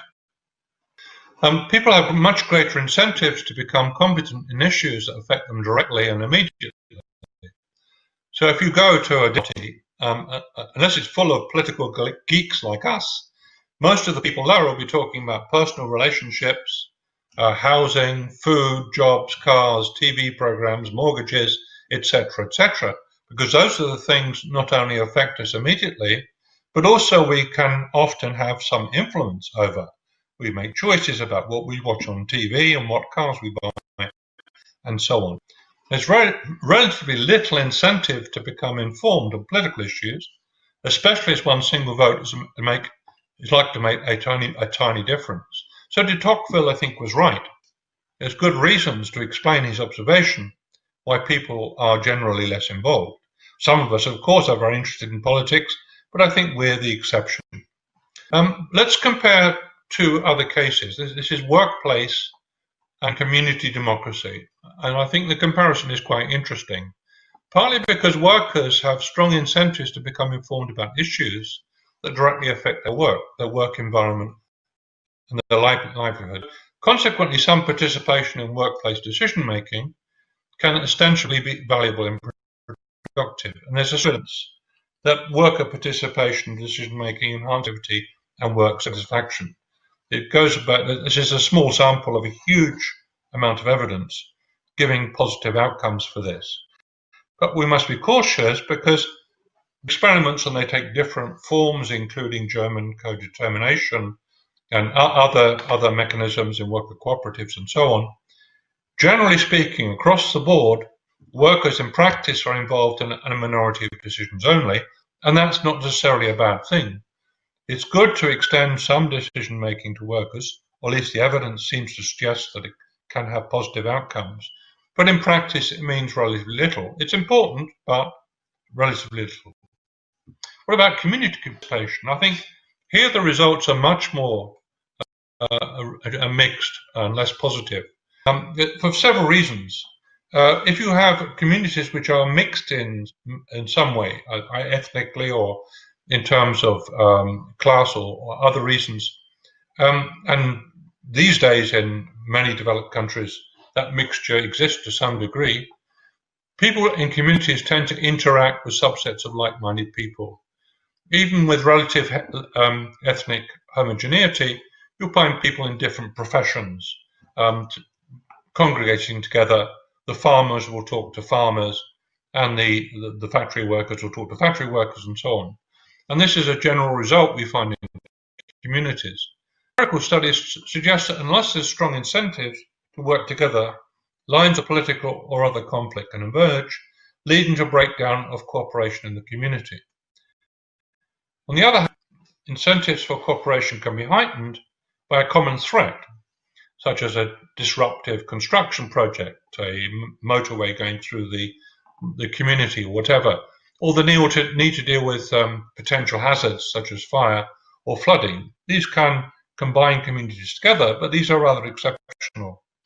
And otherwise, schemes of community participation face the difficulty of bonding people together for long periods of time. So I would be much more cautious about these things. So finally, in my last two slides, defending democracy from its enemies and its friends. Democracy threats from anti-democrats and ultra-democrats. We've talked about those already. Democrats, but also the ultra-democrats are also important. The ultra-democrats sometimes think of government as the political expression of a democratic community, which is an overemphasis on this representative function of democracy. I said representative democracy is a means of legitimating government. The legal and peaceful possibility of removing an unpopular government from power is essential. Now, it's less to do with aggregating preferences and people's opinions across the board. We should experiment with schemes for increasing democratic participation, but we should do this very cautiously and based on evidence. And crucially, incentives to become formed are vital. And if those incentives are lacking, then we should question the value of the exercise. The danger with ultra-democracy I give the left examples here, Corbyn, Sanders and Varoufakis, is it may undermine support for democracy itself. If these experiments along the lines that they're pursuing, which would, quotes, maximize democracy, are pushed too hard, I think they will fail, given current evidence, and they can lead to anti-democratic reactions. So I think there's severe dangers in this rhetoric of pushing or maximizing democracy to extremes. Thank you very much for your attention. Thank you very much, Professor Hodgson, for an excellent analysis on the challenges of direct and deliberative democracy. One takeaway, I think, from your presentation is that citizens need incentives to get informed, because citizens have incentives to get informed on issues that affect them directly and immediately. So this is one of the problems of direct democracy. Last but not least, I come to Professor Tridimas, who is Professor of Political Economy at the University of Ulster University in Northern Ireland. Professor Tridimas. Can you hear me? Everything all right? Can you see my screen? Yeah. I guess you can. Well, first of all, I would like to thank the organizers for inviting me and including me in this panel. I'm really honored to be in the company of such distinguished scholars. So this presentation has a number of common threads with the one which just preceded it. The idea here is as follows. Again, I start from the point that recently we have observed a lot of dissatisfaction of voters with representative democracy. And what follows from that is various calls for more citizen participation, more deliberation, and for random selection in appointing legislators. This appointment to office by lottery, by random selection, is known as sortition, and I will be using the terms interchangeably. There are important historical precedents of sortition. Ancient Athens, of course, comes to mind. And then later we had Venice, Florence in some periods, and also in the Swiss land as well. But it has survived in the contemporary practice in the jury selection. Now, contemporary examples of sortition, that is appointment of randomly selected citizen assemblies, or sometimes, as they are also called, allotted chambers, or people's juries, or something like that, are quite a few and multiplying over the last 20 years or so. We've already heard before about British Columbia and Ontario. In Europe, we had the Dutch Citizens Forum for Electoral Reform in 2006. We had the Belgian G1000 in 2011, 2012. The poster boy is the Republic of Ireland. The poster boy of these actually initiatives to reform democracy is the Republic of Ireland, which has held the Constitutional Convention and changed the law on same-sex marriage. A constitutional actually assembly was called for, a randomly drawn assembly was called for the issue of abortion, which again changed actually the constitution. And currently it is the issue of gender equality which is being debated. France in 2019 and the UK in 2019 offer also additional examples of policy making or like legislative initiatives made by randomly selected citizens sitting in assemblies. Now, the modern literature asks a number of questions.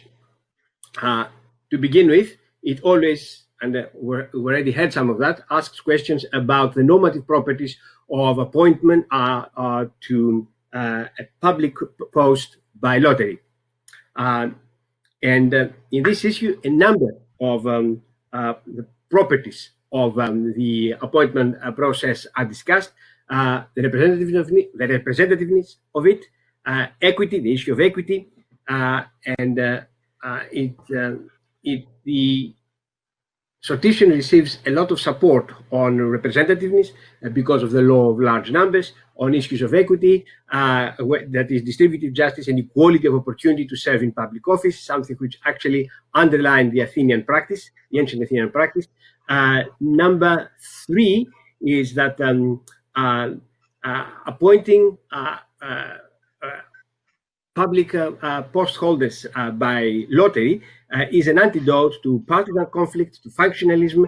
It works against rent seeking, it works against corruption, and of course, if you serve in office because of the lack of the draw, then you get used to the idea that sometimes you govern and sometimes you are governed. You make fewer demands and you are a lot more tolerant about government and, well, the citizens' duties and rights. So it works against the dominance by the post holder, the public post holder.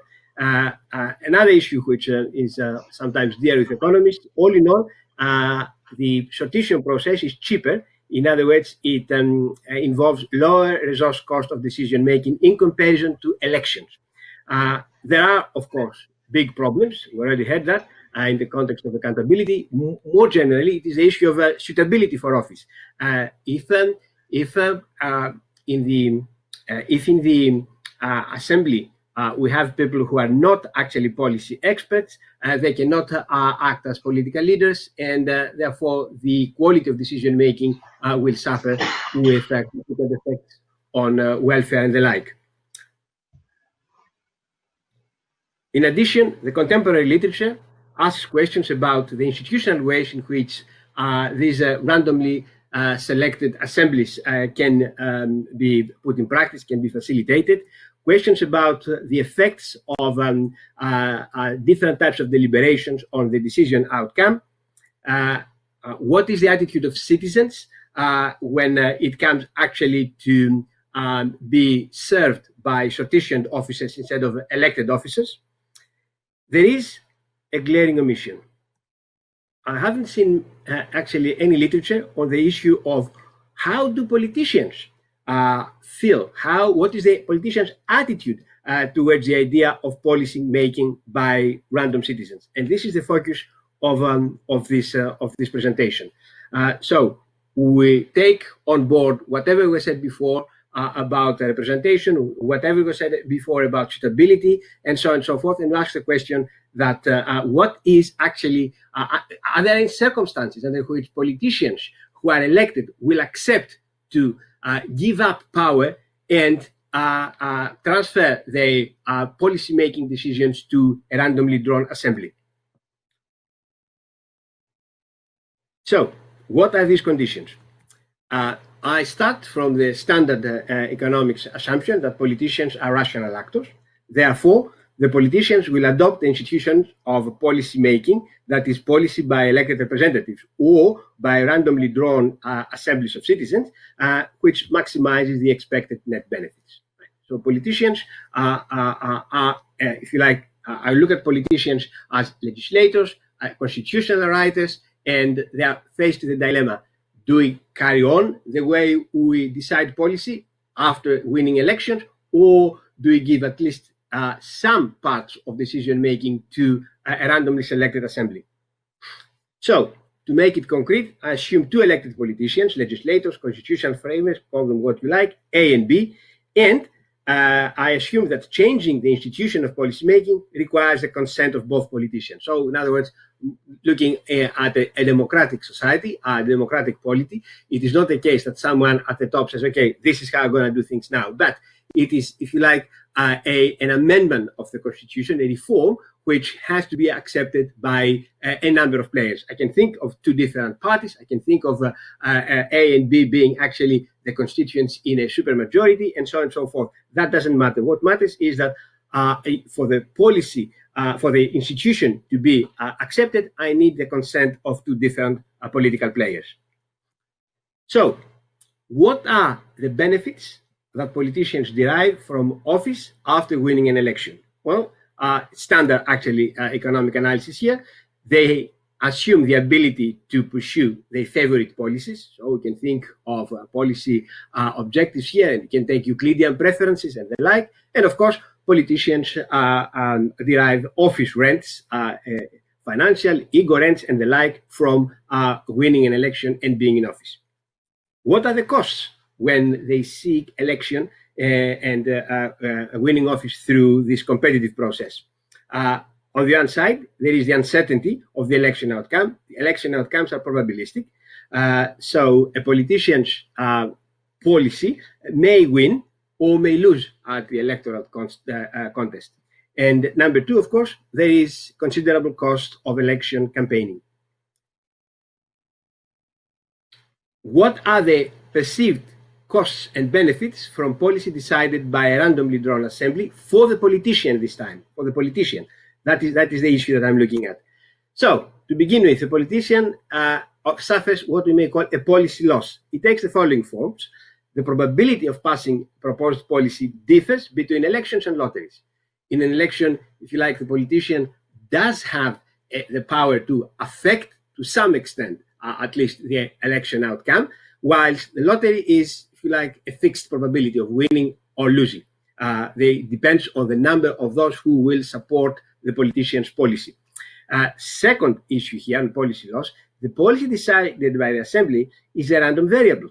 It is not, it is in other words the case that the policy that the assembly decides may not be the exact policy at the point preferred by the politician, but it may vary across it, which is to say really that the policy decided by the assembly from the point of view of the politician becomes a random variable, and I will assume that it has the same mean as the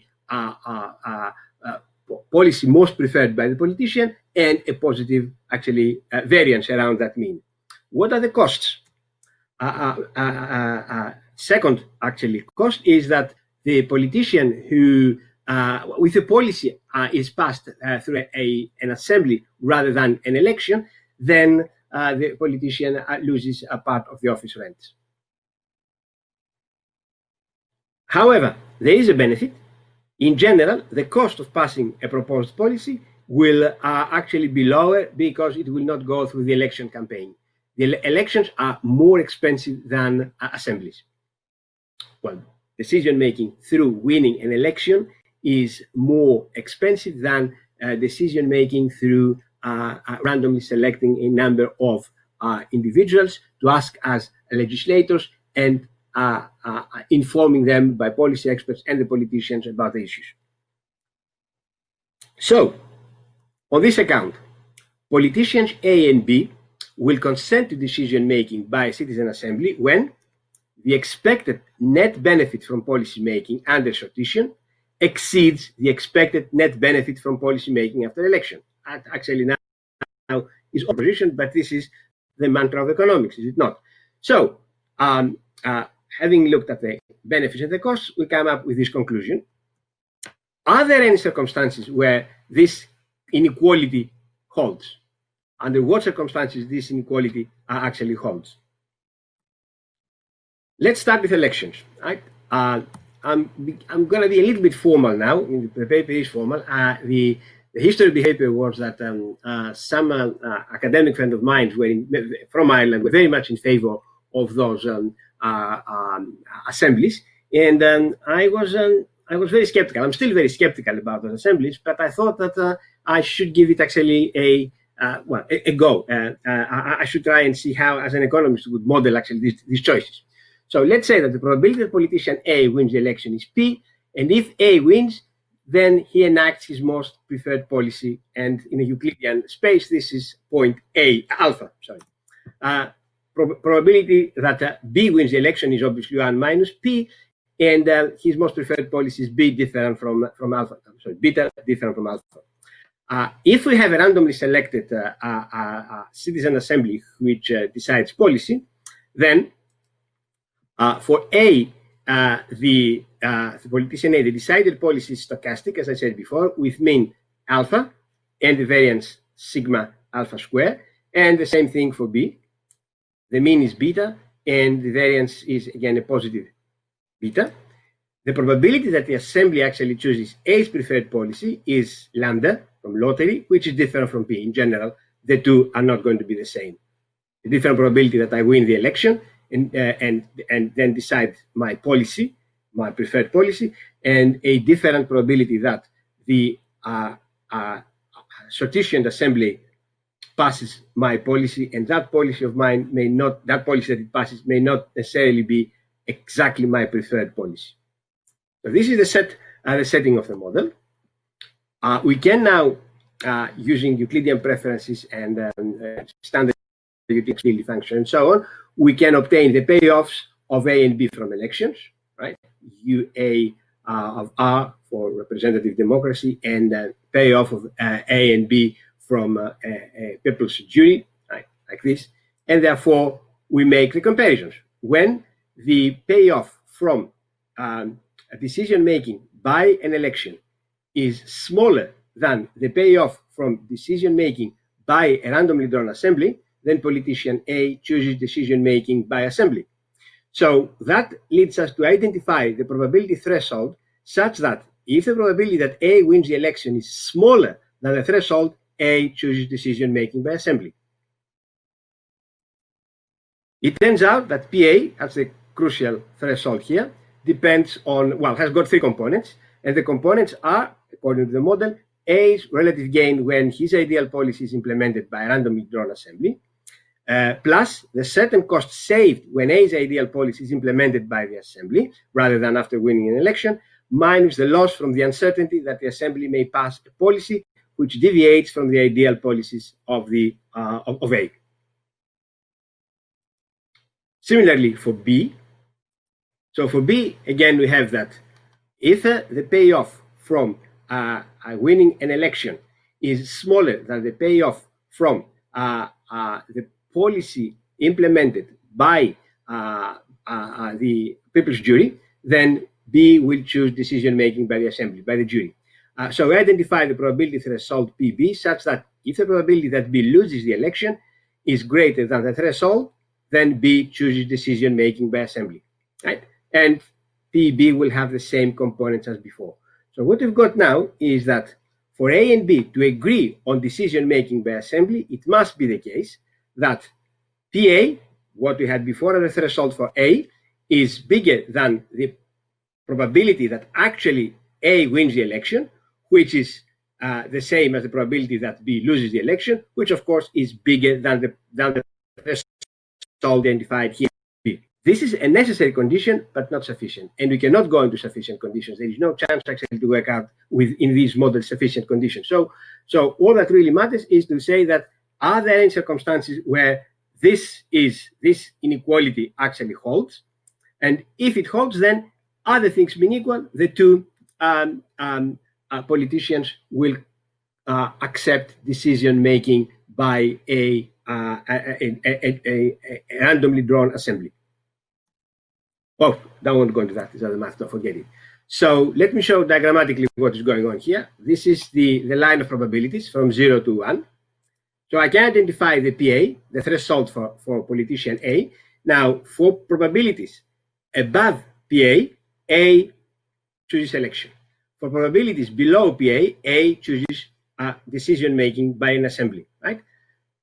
Equally, I can identify PB, right? For probabilities PB, probabilities P. P is now the probability by which B loses the election. If PB, if he loses the election by a probability which is smaller than PB, then he prefers election, he takes the risk. Otherwise, he does not take the risk. So here we can identify a range over which policy making by a citizen assembly is actually accepted by the two politicians. If the P that we had before is between these two, then it is a case that politicians are, in an ex ante sense, better off by policy making through a Sortitian assembly rather than policy making after winning elections. If the real world is such that the PA and the PB are the other way around, then they will never. The necessary condition is violated. So there is no reason, they cannot go into actually thinking about is it possible to identify a range where acceptance of randomly selected assemblies is possible. Okay, so all that we can say is that in principle, we can find necessary conditions for the two politicians to accept policy making by a randomly drawn assembly of citizens. If we work out the comparative statistics of the threshold solutions and compare them, then there are some interesting, if not unexpected, actually, as things are, conclusions. So the politicians are more likely to agree on policy making by a randomly drawn assembly of citizens when the cost of the election is increasing and the cost of the political contest under assembly-made policy is falling. So A and B can avoid the cost of an expensive electoral contest by switching to decision-making by assembly. That makes good sense, I think. B, second circumstance, the difference between the preferred policies of A and B is big. A large difference makes the electoral contest more expensive, and as a result, the incentives of A and B not to engage in an electoral fight increase. Other things being equal, this is a necessary issue, not a necessary condition issue, not sufficient. And C, when the politicians are confident that the randomly drawn assembly will not decide policy which deviates away from the policies preferred by the politicians, then again, they are likely to agree on the policy making by randomly drawn assembly. In other words, what's happening here is that the variances that we said before are actually low. If those variances are low, then they may agree on policy making by a people's assembly. Two interesting circumstances are when it just happens that the two probabilities are actually equal, that is, the probability of winning an election for A is equal to the probability that the assembly, the randomly drawn assembly, passes the same policy for the politician, then it is found out that it is not necessarily the case that even though this condition is fulfilled, that politicians are indifferent between policy making by election or randomly assembly, because the costs will be different. It becomes a question of simply which of them is costlier. More important, I think, is the case of the cynical or opportunist politician, that is, politicians who are only interested in office rents. If, in other words, politicians have no interest whatsoever in policy making, then we ask the question, are there any circumstances where they will accept actually policy making by randomly selected assembly? And it turns out that actually, yes, it may still be possible to establish an assembly with policy making power, there are conditions, and to some extent, we say, yes, that is probably what happened in ancient Athens, where the Athenians accepted sortition, when the Athenians actually accepted and practiced sortition. Okay, I'm done. Speaking about the ancient Athenians, this is how the contraption to draw lots looked like. Thank you for your attention. Great, thank you, Professor Dimas, for a very interesting presentation. I think that this concludes the section of our session on the presentations, and I think we have some time for a Q&A period. I would ask our colleagues whether they have a question to address to any other members of the panel. Otherwise, we can see if we have questions from the audience and move forward.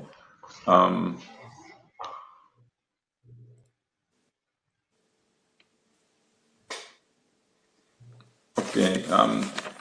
Let me start by asking a couple of questions. The first has to do with Professor Robinson.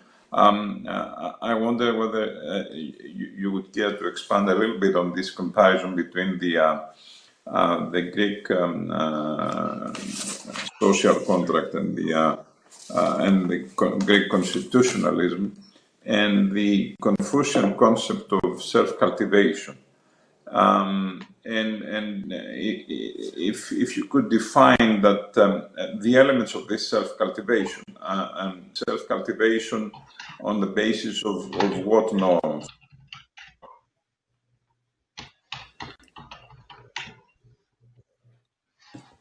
Well, That's a complicated thing. I mean, I'm not sure I'm competent to talk about. That's this notion of Tao. Of the way, finding the way, and kind of attaining virtue. So it's sort of connected to an ethical. I think it's connected to an ethical system. In a way that and I mean, I would say, how would I think about the difference between Greece and China? I'd say that the social structure is very different. In China, you have these very strong sort of lineages and kinship system. In some sense, this very relativistic type of morality that I was giving you an example from in Confucius is connected to loyalty within the family and lineages and kinship and I'm not enough of a scholar of classical Greece to know the answer to this, but my impression is that I mentioned Cleisthenes abolished the Athenian tribes, but the Athenian tribes did not look like kinship systems you see elsewhere in the world. Even in China, I don't think they were institutionalized in the same way with these notions of kind of ancestor worship and temples, and certainly they weren't institutionalized or as deeply embedded as these type of kinship systems are or were depends on where you were in Africa. So if you wanted me to start talking, I'm hesitant to start talking about Taoism and these what self-cultivation means. But I think if you were going to think about these underlying differences, in my mind, they seem to be related a lot to social structure, to different types of ways that society was organized, principles that society was organized. Maybe that's related to language and kinship terminology, and so just that somehow these different political systems or ethical systems reflect that. But it's hard to say much about causality, because no doubt the ideas and the institutions then shape the society. So there's sort of, I guess the way I think about it is there's multiple equilibria. There's very different ways that societies can be created. What I had in mind, I guess, was the distinction that Francois Julien makes about the eschatological nature of Western societies versus the relativistic nature of the Chinese civilization and society. Something that you alluded to, that there is an element of relativism in the Chinese social contract. That's what I was alluding to. But you're asking, where does that come from? Mm-hmm. Yeah, I think there is. That's very true in Africa also. The moral order in sub-Saharan Africa is much more like the Chinese notion, or the Confucian notion, than it is any sort of Western notion. But that developed completely independent of any knowledge of China, obviously, or Chinese intellectual influences. So the striking difference between African systems of thought and China, of course, though, is that in China these things sort of somehow developed in a symbiotic relationship with the state. That's what's so fascinating. If you read Confucius had in mind this notion of the sort of zoo state, and this was a fantastic thing, and they had to recover this thing that they'd lost. And so he saw all of these things as sort of deeply embedded in a state, like that example I gave from the Great Learning. It's all related to the state and the creation of a state and even an empire. Whereas in African thought, it's all deeply antagonistic to the state. There's no state, and there's no concept of the state. So that's one of the things that I find fascinating. The kind of local morality is very similar, but it kind of engages with the rest of society in a very different way. I'm not sure I really understand that. I'm trying to, but it's a complicated set of issues. I'm not sure I'm competent to comment on this distinction you made. Thank you. This is great. I do have one more question, if I may, for Professor Aiken. Professor Aiken, you talked about republics being mixed governments and how we saw progressively republics slipping to calling themselves democracies, and that leading to a shift towards plebiscites and the people. And abandoning mixed government led to a so-called pure kind of democracy that often gave us not too good of results. What I would like to ask you is why did that happen? What was the course of events that led to to this abandonment of the mixed kind of governments and republics then progressively to a direct democracy, so to speak? That's an excellent question. Before I take it up, let me just say a little bit about what Jim Robinson was just talking about.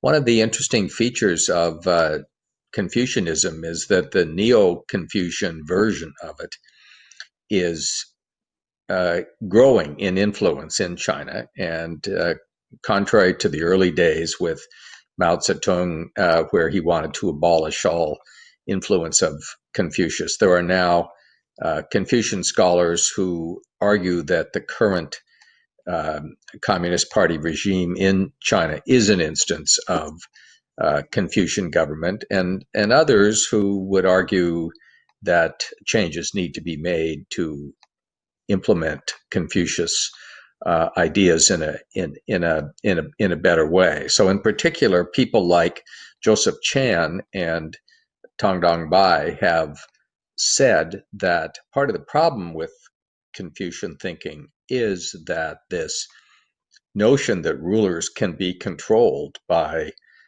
education and training to give them moral fiber. It's an idea that connects closely to Plato, of course. Doesn't work in practice, and that one needs greater elements of balance and control over elites. So it seems to me that the kind of thing we've been talking about here today, all of us, the limits of plebiscitarianism apply also to that topic, and that this dialogue between East and West is going to become more important over the next decade or two.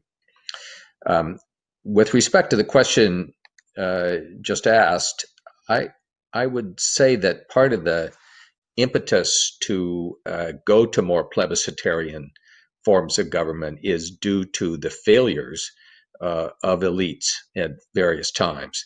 And one of the problems, central aspects of politics, is that no form of government works well all the time. And so we get times in which, like the 1960s in this country, and more recently in a good many countries, when traditional forms of government aren't meeting people's needs. And when that happens, they reach out to whatever alternatives are available to them, as Professor Bartels said, and and Professor Hodgson as well. The upshot of that is that we get a kind of bouncing around between more elite influence and then long periods where we go to more plebiscitarian forms. Then when those don't work, we react back toward more elite control. And it seems to me that part of what we need to do is become a little more sophisticated about this, and to understand that there are always going to be failures, that politics is a tragic realm, and that we can't react to each failure by dramatic constitutional changes that ignore what the last 2,500 years of thinking have taught us. These are great points that lead me to a question for Professor Bartels. Both you and Professor Aiken focused your analysis on the elites in the sense that as Nancy Bermeo that you quoted, you tend to attribute blame for the democratic crisis that we face to a large extent to the elites. My question is this. Huntington had talked about these waves of democratization, but we can also see the reverse waves of authoritarianism. The waves of authoritarianism in the interwar period, and then dictatorial rule in the 60s in Southern Europe and Latin America, and so on and so forth, to the liberal democracies of today. And my question is that due only to the elite failure, to the failure of the elites, or should we attribute it to also to structural reasons? Changes in the mode of production, the industrial revolution, now the technological revolution, issues of globalization, and so on and so forth, that create new stratifications in societies, people are left behind, and so on and so forth, and that leads to a legitimacy crisis of the elites and democracy and so on. So my question is this: should we only focus on elites, or are there structural reasons for this democratic crisis? I guess my sense is that the notion of a crisis of legitimacy, insofar as it implies a crisis generated by the dissatisfaction of ordinary citizens with what's going on, is probably overblown. That comes and goes in different times and places as a function in part of the kinds of factors that you alluded to. But I think the decisions of elites are probably more important in most circumstances. And there are a variety of considerations that are relevant for them. One is that they also have changing views of how things are going and how well the system is working, and are likely to take action in circumstances where they're dissatisfied with the current state of affairs, or with their perception, at least, of how the current government is operating. They have varying opportunities to seize control under different circumstances. In Hungary, for example, Orban's backsliding was facilitated by quirks of the electoral system that translated a bare majority of electoral support into strong control over the legislature and the opportunity to engage in a lot of fiddling with the Constitution that would otherwise not have been possible. But I think there are also variations in elite ideology that we need to understand much more than we do. I think one of the downsides of the overemphasis on public opinion as the driving force in democratic systems is that it leads us to pay less attention than we should to shifts in elite ideology, into the content of elite ideology at any particular point in time. Why did Orban want to seize the opportunity in a way that other political leaders haven't, to entrench his own party's control of the government? I think that's something that, unfortunately, political science hasn't done a very good job of being able to account for. Thank you. I don't know whether any of you would like to jump in and participate with questions, comments, further comments.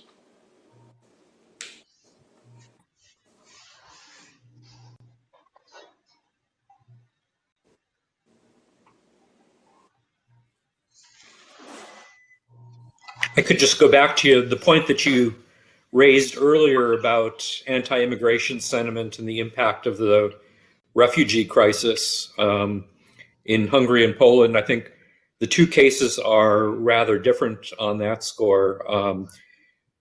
Hungary experienced one of the most severe refugee crises in Europe, and also had a lot of anti-immigrant agitation on Orban's part, and public sentiment, which had already been relatively negative toward immigrants by European standards, became even more negative in the immediate wake of the refugee crisis.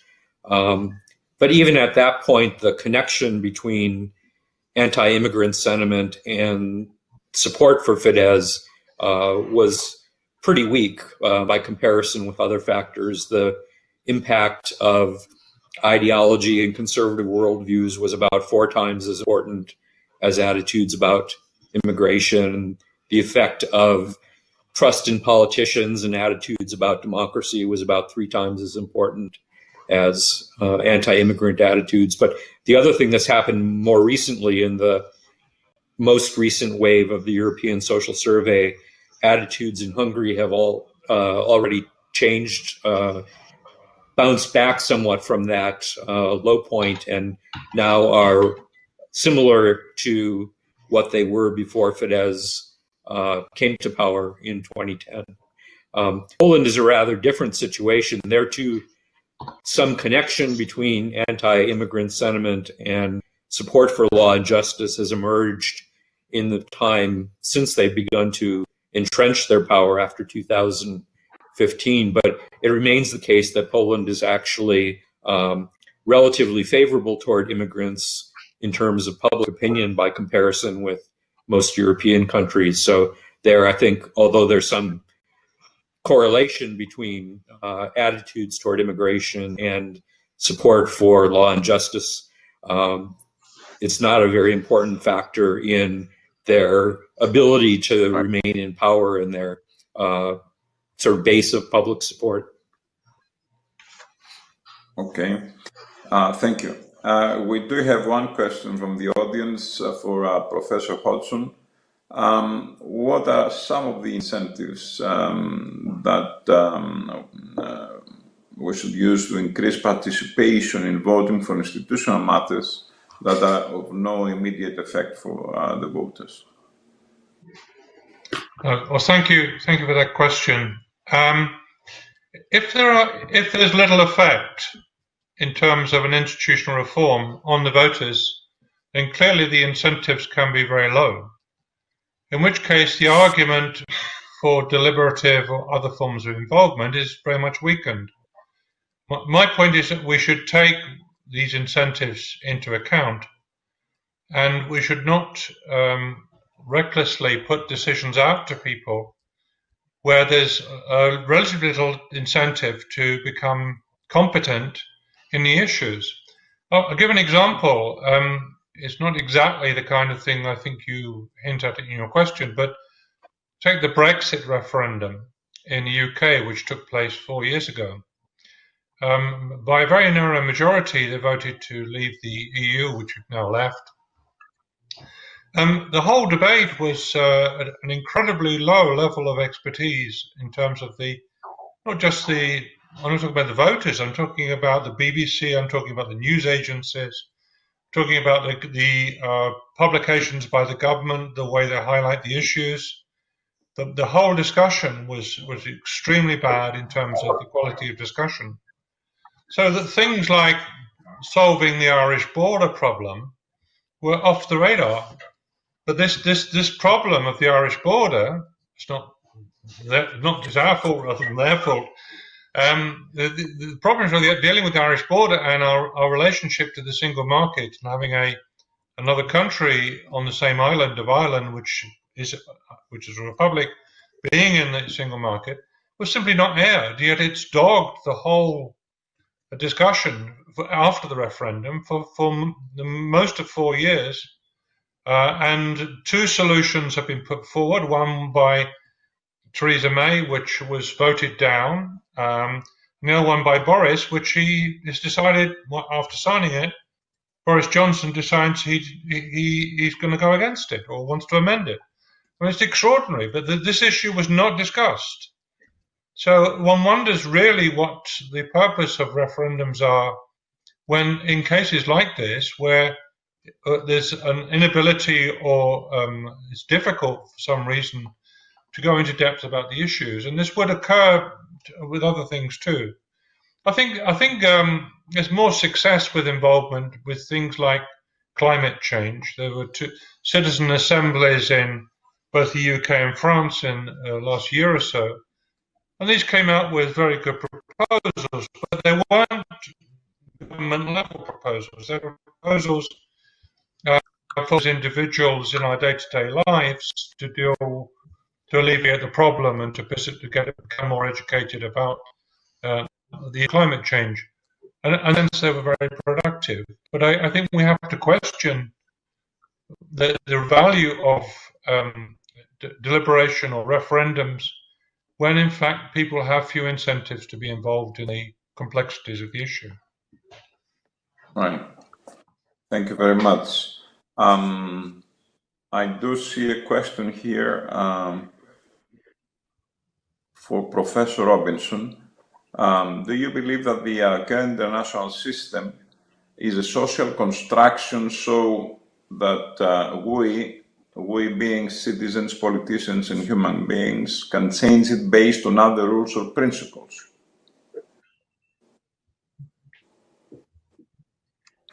I think that's difficult because I think we have so deeply ingrained notion of what's appropriate and how things work and how they should work. But I think it's certainly important to rethink that and imagine alternatives that could be better. I mean, I think I just Professor Aiken was talking about this work, all of this stuff, this sort of flourishing of neo-Confucian constitutionalism in China, which actually I find extreme. For someone who studies Africa, I find it extremely interesting. I think if you looked at the two places in Africa which have been one clearly extremely successful, which is Botswana, and another successful but challenged, which is Somaliland, because it doesn't have international recognition as an independent state.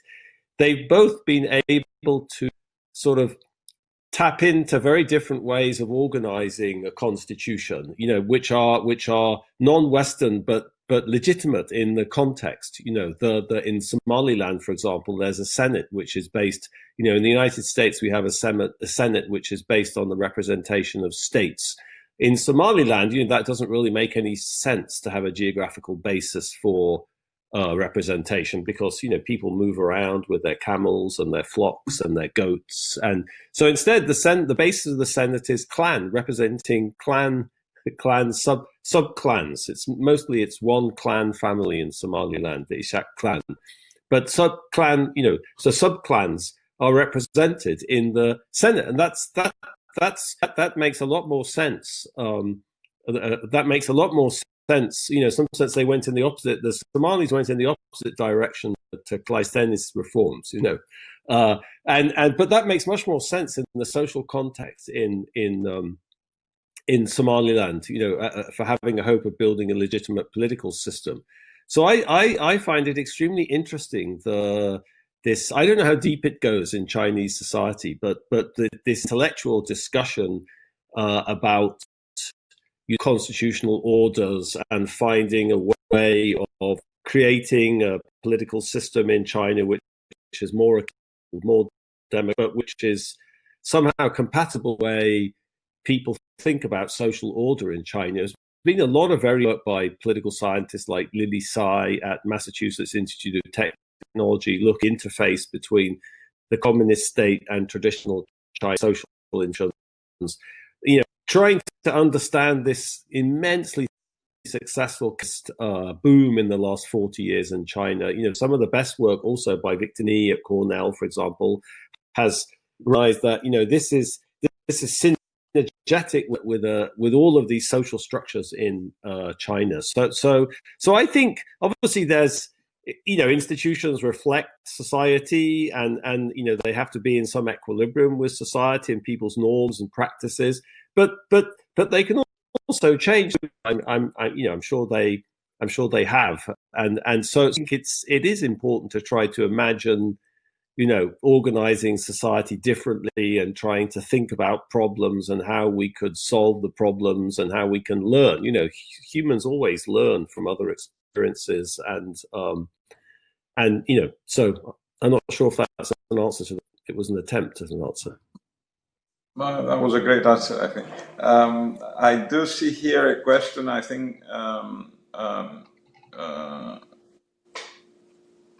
directed to me. If I can say something about Greece's challenges in dealing with its serious recession over the past 5 years. Well, I could make a couple of remarks on that. Greece went through a very deep recession, a depression almost, and a deep crisis that led Greece to lose about 25% of its GDP in 2-3 years. And that crisis also became a legitimacy crisis on Greece's political elite. That led to an attempt to, we slipped towards a more direct democracy, and also we saw the rise of populism at the same time. Thankfully, we went through this cycle, and I think representative democracy came out victorious from this crisis. And if I can make a comment on direct democracy by using Greece as a case study, I would say that we saw the problems of direct democracy. For example, we saw the plebiscite of 2015 that actually, as it usually happens with plebiscites, the Greek voters were responding to a different set of questions than those presented to them in the plebiscite. They were rather expressing their anger towards the elites of the country by voting to leave actually Europe, the European Union, or voting against the memorandum, which would lead to the exit of to Brexit. So that's one other problem with plebiscites, that voters usually respond to a different set of questions than those that are being asked by expressing their anger on different issues and so on and so forth. But we went through a cycle of populism, and we slipped towards elements of direct democracy. All parties, for example, chose to elect their leadership by primaries, including the center-right party, the Conservative Party. We went through a plebiscite, and there was a movement for more plebiscites, not only coming from Varoufakis but also from Syriza. But hopefully we're out of this crisis. I think democratic institutions withstood the pressure, and I think that despite what is happening in other countries in Europe, and despite the fact that Greece has been a frontal state when it comes to immigration and refugee immigration and the migration crisis, I think the democratic institutions have persevered in Greece, and I think that's a positive outcome. All right. I don't see other questions coming from our audience. I will just go around asking you if you have a final comment, and if not, we'll conclude our session. So let's go around. Would any of you care for a final comment?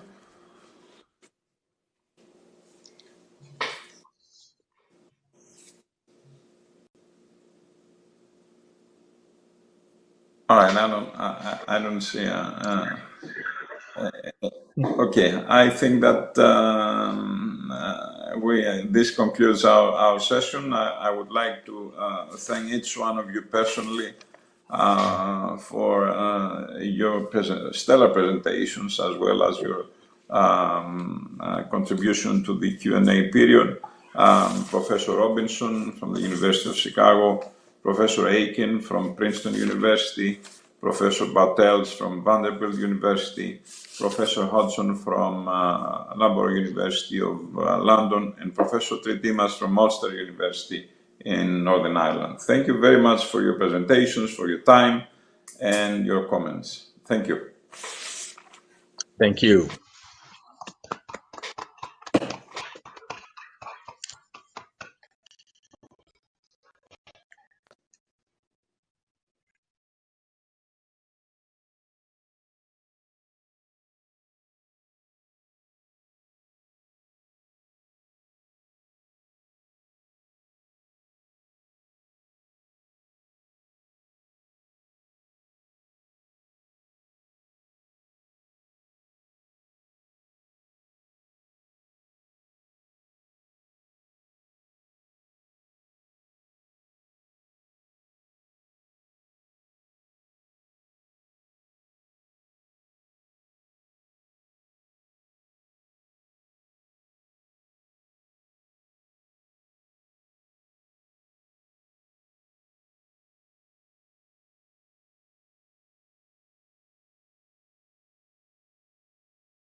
Good evening, ladies and gentlemen, on this very important Saturday, as we're celebrating the anniversary of the naval battle of Salamis and, of course, of the Battle of Thermopylae.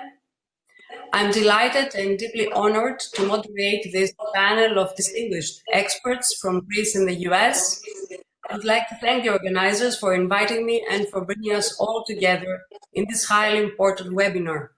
The speakers are exceptional, experts in military history, strategy, and leadership, but they also share a very rare ability.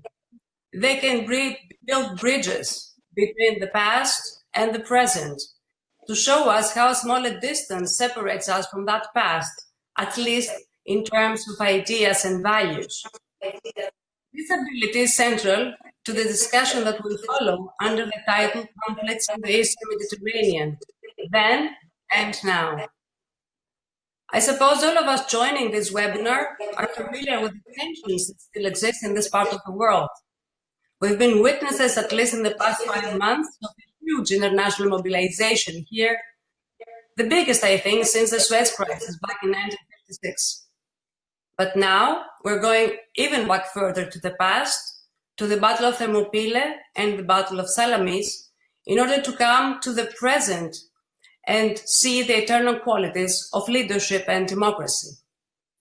The methodology we're going to follow is that we are listening to the speeches and presentations first, and then we'll collect all the questions you've shared with us in the Q&A session.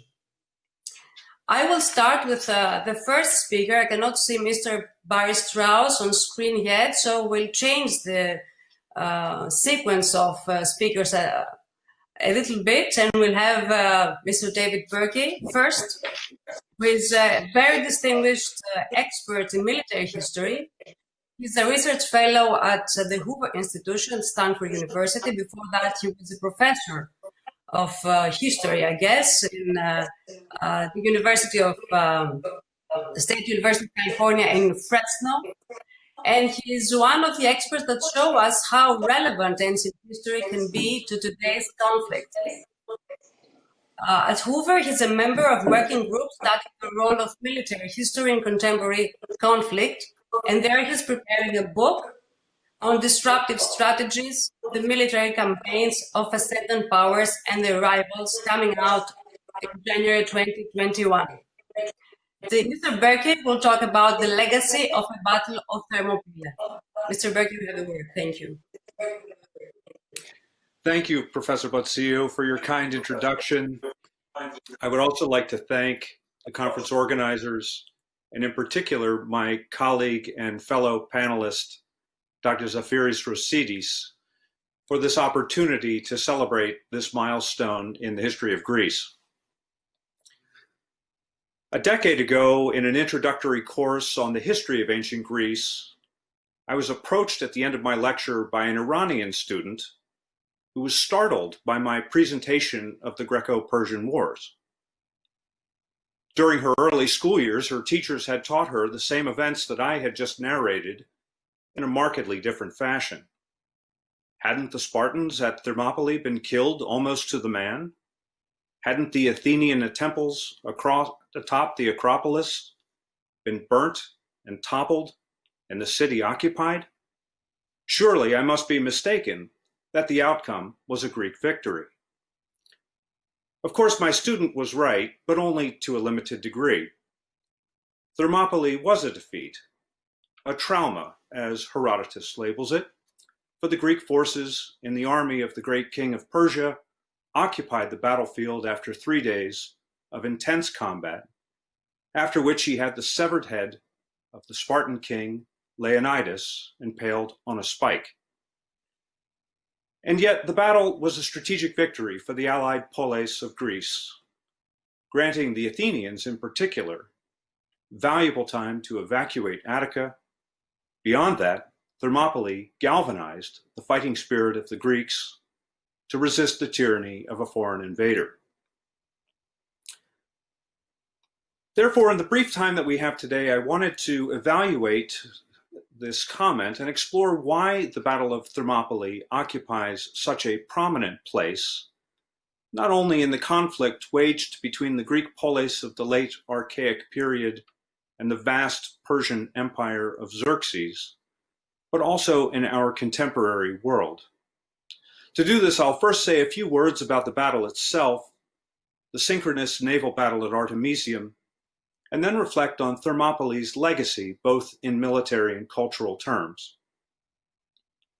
Thermopylae has been the site of numerous battles throughout history. In large measure, this is due to its strategic location on the north-south route from Thessaly into Boeotia. In addition to the famous battle that we commemorate today, there were battles fought there in 323 BC, 279 BC, 191 BC, 253, nearby to Thermopylae as late as 1821 in the Greek War of Independence, and most recently on April 24th and 25th of 1941 during the German invasion of Greece. A common characteristic to these battles is that the pass at Thermopylae offers a naturally defensible position that allows a smaller force to negate the numerical superiority of an attacker. That was certainly the situation facing the Greek forces in 480 BC as they prepared to face the vastly greater forces of Xerxes. For the Greek strategy, namely the defense of the land route in central Greece in coordination with a naval defense designed to prevent the advance of the enemy and an encirclement by sea of the army's position, the locations of Thermopylae and Artemisium seemed ideal.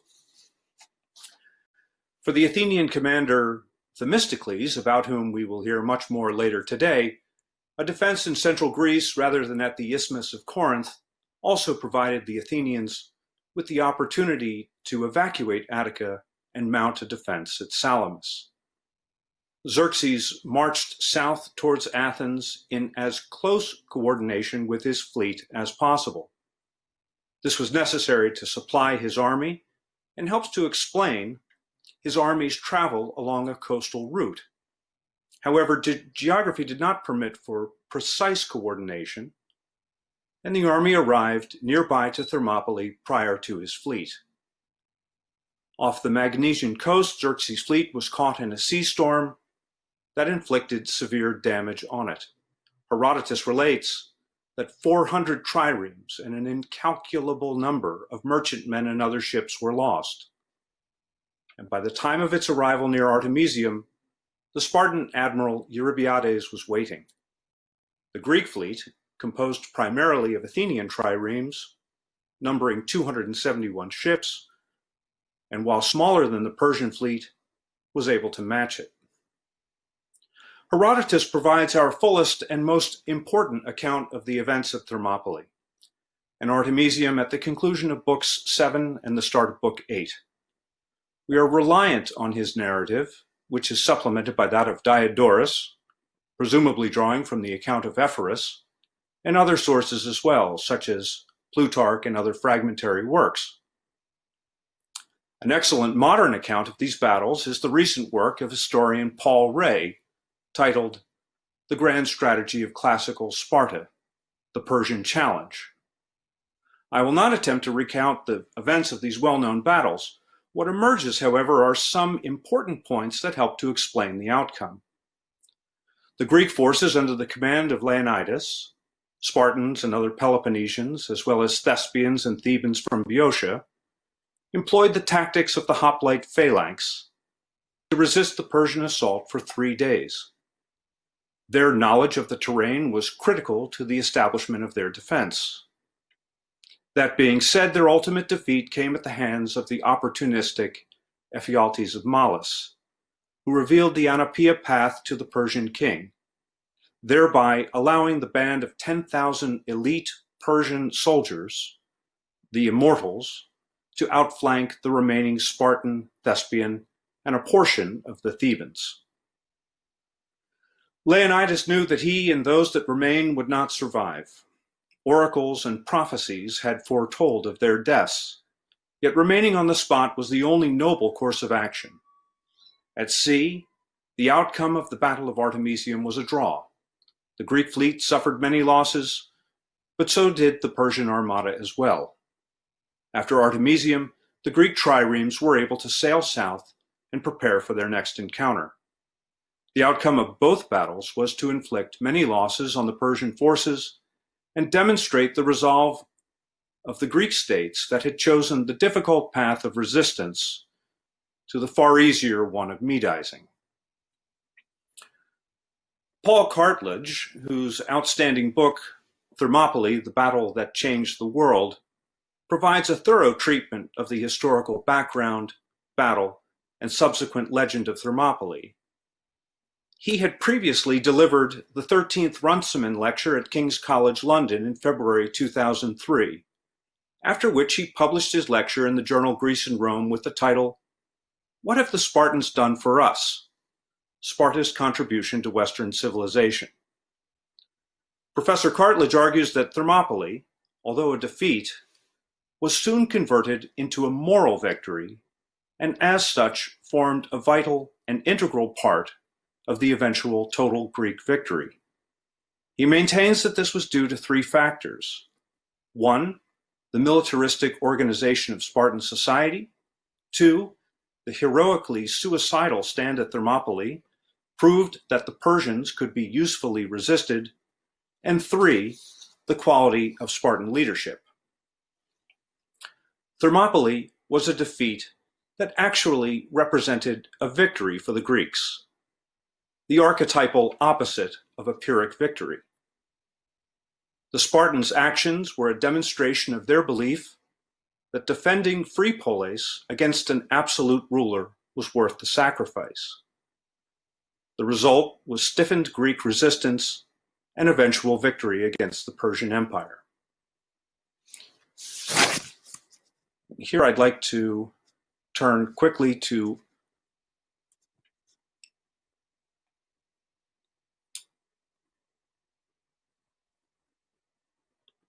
some slides.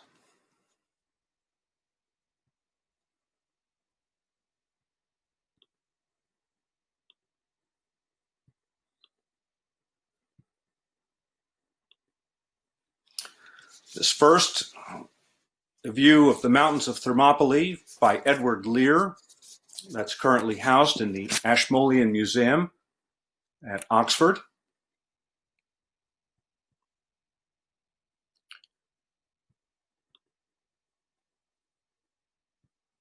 Forgive me for a moment.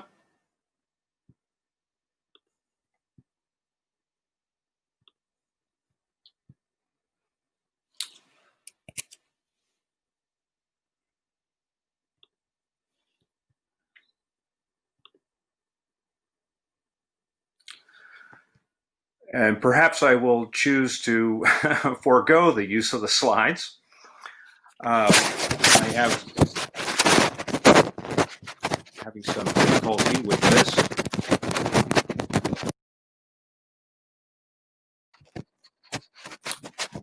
And we stop there.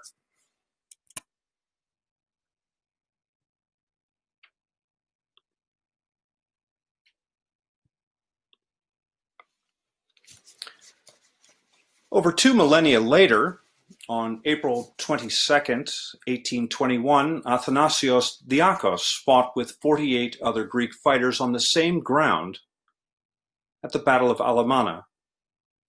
Much like Leonidas before him, Diakos fought bravely to the end until he was ultimately captured and impaled by the Ottoman ruler Vrioni.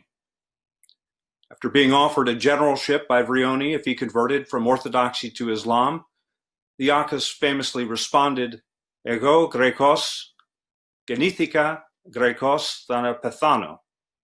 I was born a Greek I will die.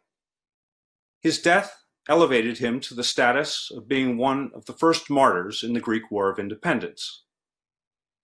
Looking across the span of history, it is possible to discern how other so-called victories, such as Thermopylae, help the soldiers and citizens of a nation to solidify their sense of the righteousness of their cause. As a child growing up in the environs of Philadelphia, Pennsylvania, I was surrounded by markers commemorating the battle sites of the American War for Independence. At the Battle of Brandywine on September 11, 1777, British forces under the command of General Howe defeated General Washington's Continental Army, and then were able to continue their march to take the city of Philadelphia on September the 26th, which they were subsequently forced to abandon the following year in the spring of 1778. While not an exact parallel to Thermopylae, the size of the two armies were roughly equivalent, unlike the vast discrepancy between Leonidas's Spartan force and that of the great king of Persia. The battle had the effect of galvanizing the resolve of the recently formed Continental Army. They had survived an engagement with an elite fighting force and were able to regroup and train for the winter at Valley Forge to fight again as a renewed unit and ultimately win the war. At the conclusion of the battle, a British officer, Lieutenant Hunter, commented on the performance of the troops under the command of Major General Adam Stevens of Virginia, that, quote, "Many dead Americans lay to our front. They had defended their guns to the last. Indeed, several officers were cut down at the guns. The Americans never fought so well before, and they fought to great advantage. The lesson for me was that these American soldiers did not shrink from service to our country. The message was that these soldiers' actions exemplified a core American value, namely the performance of heroic duty for the cause of freedom." And this message still resonates today. In a conversation with my colleague at the Hoover Institution, former U.S. Secretary of Defense General James Mattis, the Battle of Thermopylae still resonates strongly today. As he remarked, Thermopylae stands foremost in line when showing a tactical fight to the finish, in which the troops are buying strategic time for their nation or city-states.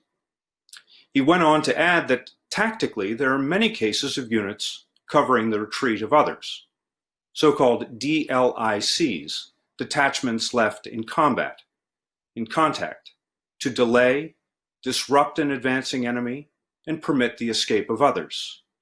As an example, General Mattis pointed to the battling bastards of Bataan, who fought relentlessly, knowing that the United States Pacific Fleet was reeling from the Japanese attack on Pearl Harbor and unable to break through to them.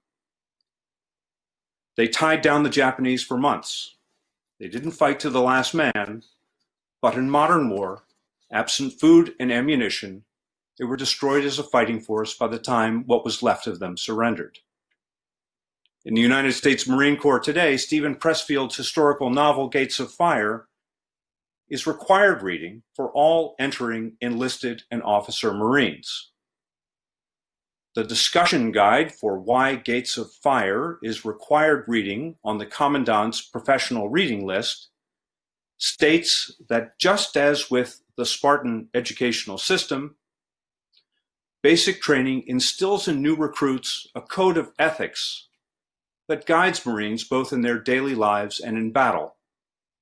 Furthermore, Marines, like the Spartan King, the Spartan warriors, and the Spartan people, must understand the importance of the relationship between the war fighters and the citizens they represent and defend. They must understand the cause of their sacrifice, the cost, and the consequences. The most widely recognized visual image of Thermopylae, in my opinion, is that of the great French neoclassical painter Jacques-Louis David. An engraving dating to 1826, which I will perhaps be able to show at a later point in this talk, 12 years after David completed his oil painting currently on display in the Louvre, which is now housed in the National Gallery in Washington, D.C., shows the central figure of the Spartan king resting calmly amidst chaos. He is resolute of the fate that awaits him, of which we are reminded by the figure being carved into the rock nearby. Go, passerby, to Sparta tell, obedient to her law we fell. The important theme here is the Spartans, and the Greeks more generally, were governed by laws, in contrast to the capricious and arbitrary whims of an autocratic despot. I, however, and more drawn to the abstract Cubist sculpture by the child of Greek-American immigrants, Dimitri Hadzi. When Hadzi was commissioned to produce a sculpture for the John Fitzgerald Kennedy Federal Building in Boston, Massachusetts, he turned to his earlier study of Thermopylae for inspiration. The writer Margaret Sheffield said the following of Hadzi's work: mostly executed in bronze, his sculptures have a dark, concentrated power. Within the edges of the bronze silhouettes, Hadzi creates undulating, sensuously textured surfaces. These works continue to commemorate antiquity, but instead of celebrating heroic action, they honor contemplation. Hadzi's Thermopylae was completed in 1969, and in the context of its placement at the JFK Federal Building, may have been inspired by the American president's wartime service on the motor torpedo boat PT-109, for which he received the Navy and Marine Corps Medal for his extremely heroic conduct as the boat's commanding officer. The plaque for the statue references the president's Pulitzer Prize-winning book, Profiles in Courage, in which Kennedy wrote, "A man does what he must, in spite of personal consequences, in spite of obstacles and dangers and pressures, and that is the basis for all human morality." And maybe as we reflect on and are humbled by the sacrifice of those who died at Thermopylae, we can take away this simple point. In the defense of their land and their communities, they did what they must, and they did what was right. Thank you.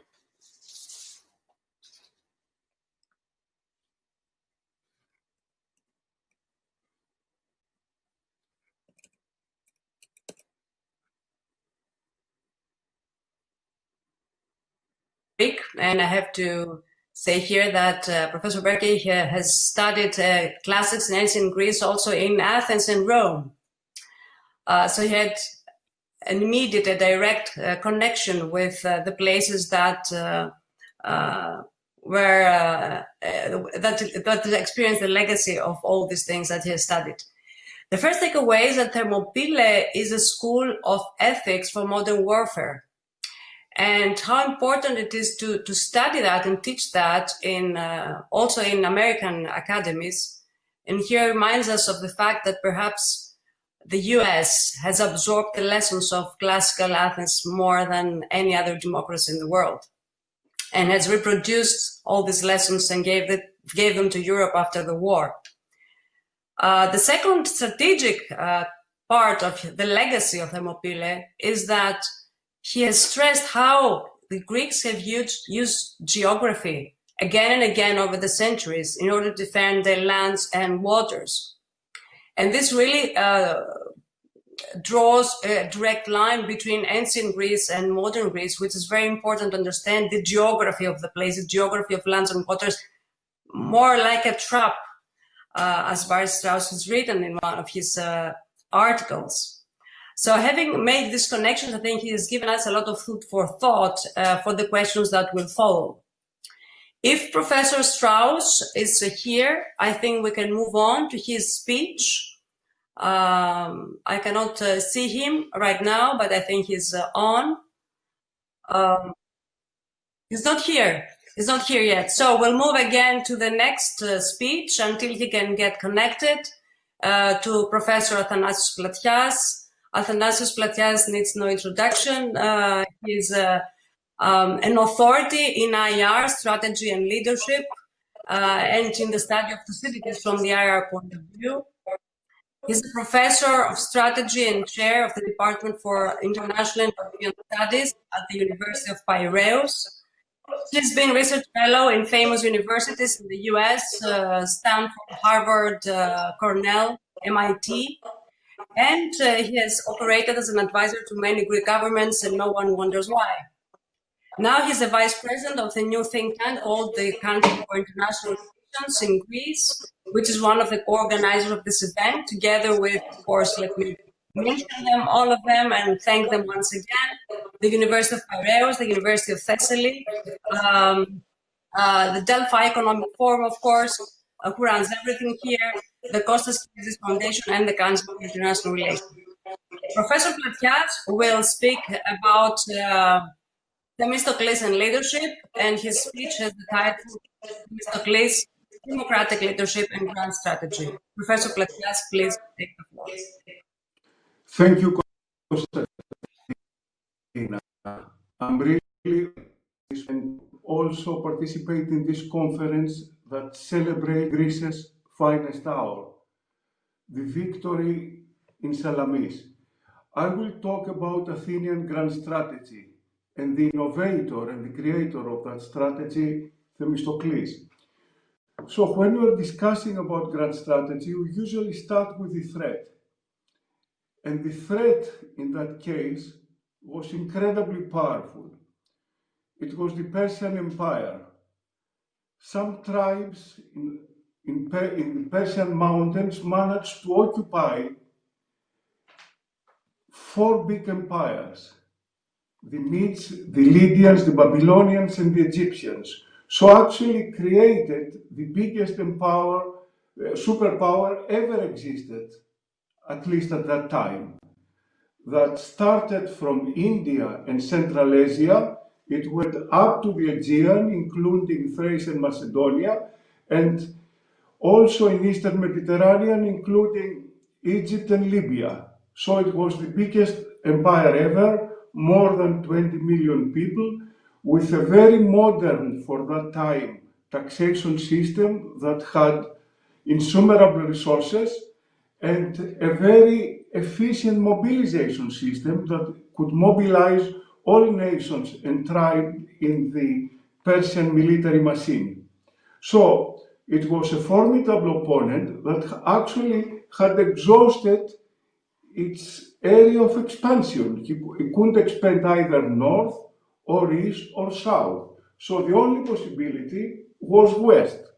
So west they did, and they invaded Greece, and at the same time, the strategic allies, the Carthaginians, attacked the Greece of Magna Graecia in southern Italy. So it was crystal clear that Persia wanted to occupy Europe, and it was stated very clearly that that was the strategic aim in Herodotus. Now, the means that the Persian Empire was using was mostly coercive diplomacy. By its mere size, its huge size, they frightened all opponents, and in fact, they managed to win without battle. That was the modus operandi. Now, in case that somebody resisted, they used mostly internal subversion, and if they had to make a decisive battle, then they punished the opponent so brutally, so barbarically, in order for other future opponents to be dissuaded to resist. So it was really a formidable opponent. Now, Athens in particular was the enemy because Athens had 20 years earlier than Salamis instigated an Ionian revolt in a Persian occupied Aegean coast in Asia Minor. Because of that revolt, the Persians decided to punish the Athenians and the Erythraeans that provided help to the Ionians, and they came at 490, 10 years before the Battle of Salamis, and they completely liquidated Eretria, and then they attack Athens. They make several strategic attacks over the Persian Empire because it's so weakness, and subjugated nations started revolting, including a big empire, the Egyptians. That's why it took 10 years to attack Athens again, because they had to create peace on their empire. So 10 years after the Battle of Marathon and after they settled their affairs in their empire, they attack Athens again. the balance of power, and not only Athens but also Greece, the balance of power was so extremely uneven that it was no way that the Greeks could balance it with quality. With quality you can balance 1 to 3, 1 to 5, but you cannot balance 1 to 50. So most of the Greek cities realized that and back on toward Persia. In other words, Emidisan, because they had no other option. For them, resistance would have meant destruction. Essentially, only two cities decided to resist: Athens and its allies, and Sparta and its allies, and probably Corinth, that was a kind of semi-independent pro-Spartan country, city. So the 31 cities essentially were the allies of Athens and Sparta. So only these two cities with their allies decided to resist. This decision for the Athenians was extremely heroic. And this decision was taken by the democratic demos. And the decision to resist, it actually meant that if they could lose in part, they would face genocide. Because that's what the Persians did to the Ionians, precisely what they did to the Eretrians. So the Athenians knew how this whole thing will end up. So to resist facing genocide and extremely heroic decisions. But the Athenians were crazy to make that decision to resist such a superior power? Apparently not. Because as they said 50 years ago, and Thucydides reported the war debate in Sparta, that the Athenian ambassadors there reminded the Spartans about the heroic decision that they took before the Battle of Salamis, and they said we had a slim hope. We had a slim hope to regain a city that did not exist, because Athens was occupied and destroyed, of course, with no citizens. So essentially, the Persians, yes, occupied Athens, but occupied an empty Athens and destroyed everything, including the temples. So they decided to fight because their leader, Themistocles, had done two things for them. First, they prepared them, and second, he offered a theory of victory. Let me see these two elements, preparation and the theory of victory. I start with preparation first. A famous historian, Charles Tilly, tried to explain the creation of the European states in the Renaissance. He found out that the presence of the international system and war created new organizational forms, and that form was the state. So war makes the state, and the state makes war. Precisely that point was understood with Machiavelli, that wrote an excellent piece, The Prince, arguing that before you start making strategy, you have to prepare the organizational form of strategy, which is the state. First you prepare the state, and then you fight war. So that's essentially his lesson. Precisely, that's what Pericles did. Themistocles did. Themistocles took a medium-sized agricultural city in Athens and transformed it strategically, transform it to a formidable sea power. So how he did this transformation? It's the equivalent of building an efficient military organization to be able to fight war, because the old agricultural city could, at the maximum, could mobilize 9,000 hoplites that accidentally managed to win the Battle of Marathon, mostly because of Persian mistakes. So, how he did it? How he created this formidable sea power? First of all, with propaganda. He used the social media of that period, which was theater, in order to frighten the hell for the Athenians, sponsoring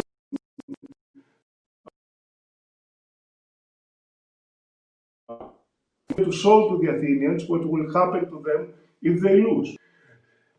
But it was not an easy battle. The political power was on the land-based aristocracy. So he had to devise a plan to move the political power from the land-based aristocracy to the Athenian demos. And he managed to do that by persuasion and popularity. And in the way of doing that, he used exostrakismos. He managed to exile 5 of his most important opponents, mostly aristocrats, that they were trying to put a barrier in his political plan to transform Athens. So actually, he helped give substance to the reforms of Clisthenes by not only institutionally, but practically moving the power to the lower classes. And then he persuaded the Athenian assembly not to take the advantage of the wealth that was found in Lavrion, or like his aristocratic opponent Aristides was suggesting in a populistic lecture, but in France, 200 ships, and these ships were precisely the ones used by the Athenians in Salamis. But you see, having 200 ships, that each one needed 170 sailors, meant that Themistocles had to mobilize the whole Athenian population. And that was completely revolutionary, because actually it shifted more the power toward the lower classes. So building the ships and finding the people to man the ships also created a naval culture with education, naftosini, training, exhibitions, all kinds of competitions. And most importantly, managed to give stakes even to the aristocracy, because the ships were built in a collaboration of the public sector and the private sector. So the 100 richest, wealthiest family, they were building the ships, and when the ships were good quality, the state will bite it back. So that way, even the aristocrats started seeing that they had interest in his naval program. So what I'm trying to suggest is that democracy gave a chance to a citizen like Themistocles that was half Athenian. His mother was from Halikarnassos, Metroxenos, but he managed to elevate himself in the top of the political arena, gaining military power, and then he used that power, and he used the power of democracy as a strategic weapon. It was this strategic weapon that it managed to prevail in Salamis. Okay, let me now turn to his theory of victory. Themistocles is really on the birth of sea-power geopolitics. He understood the strategic use of naval power. Themistocles went to the sea, went his city to the sea, not because of strength, but out of weakness. He realized that as long as the Persians were controlling the Aegean, they could land anywhere they wanted. They landed in 490 before Christ in Marathon, they could have landed in Phaleron, they could have landed in Eleusis, so they could have landed anywhere. So Athens was vulnerable. The only way was to make it impossible for the Persians to cross the Aegean. So Athens had to become thalassokratira. It had to become a naval power and control the Aegean. How they will do that? He realized that for the Persians to come, they had to use both land and naval power. And the naval power was the weak link, the fragile link.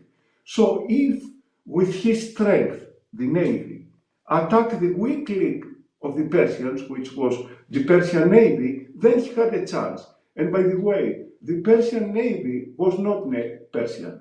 It was Phoenician, Egyptian, Ionian, all other nations, excluding the Persians. So it was subjugated nations that were used by the Persians.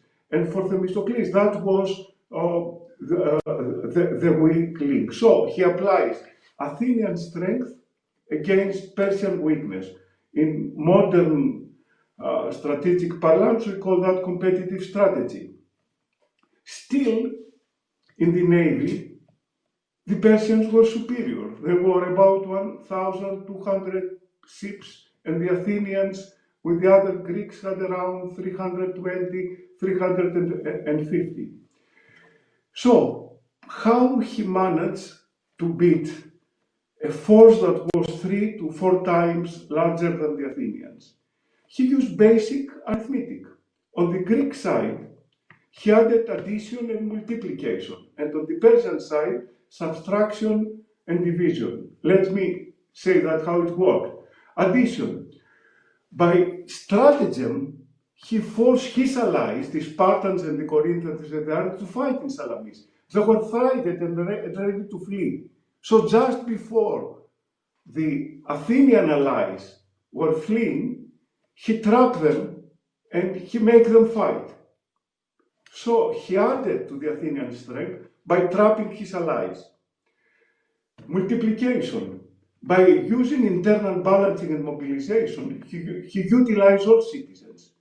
In Marathon, 9,000 hoplites were fighting, 4 times more Athenian citizens were fighting in Salamis. So he really multiplied the Athenian power.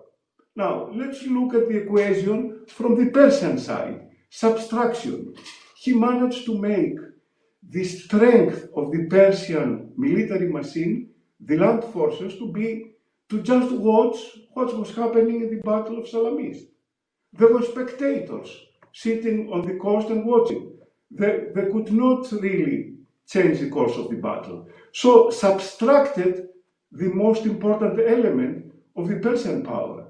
And then he did another trick. By stratagem, he created division in the Persian high military command, by sending messages to the Ionians to revolt.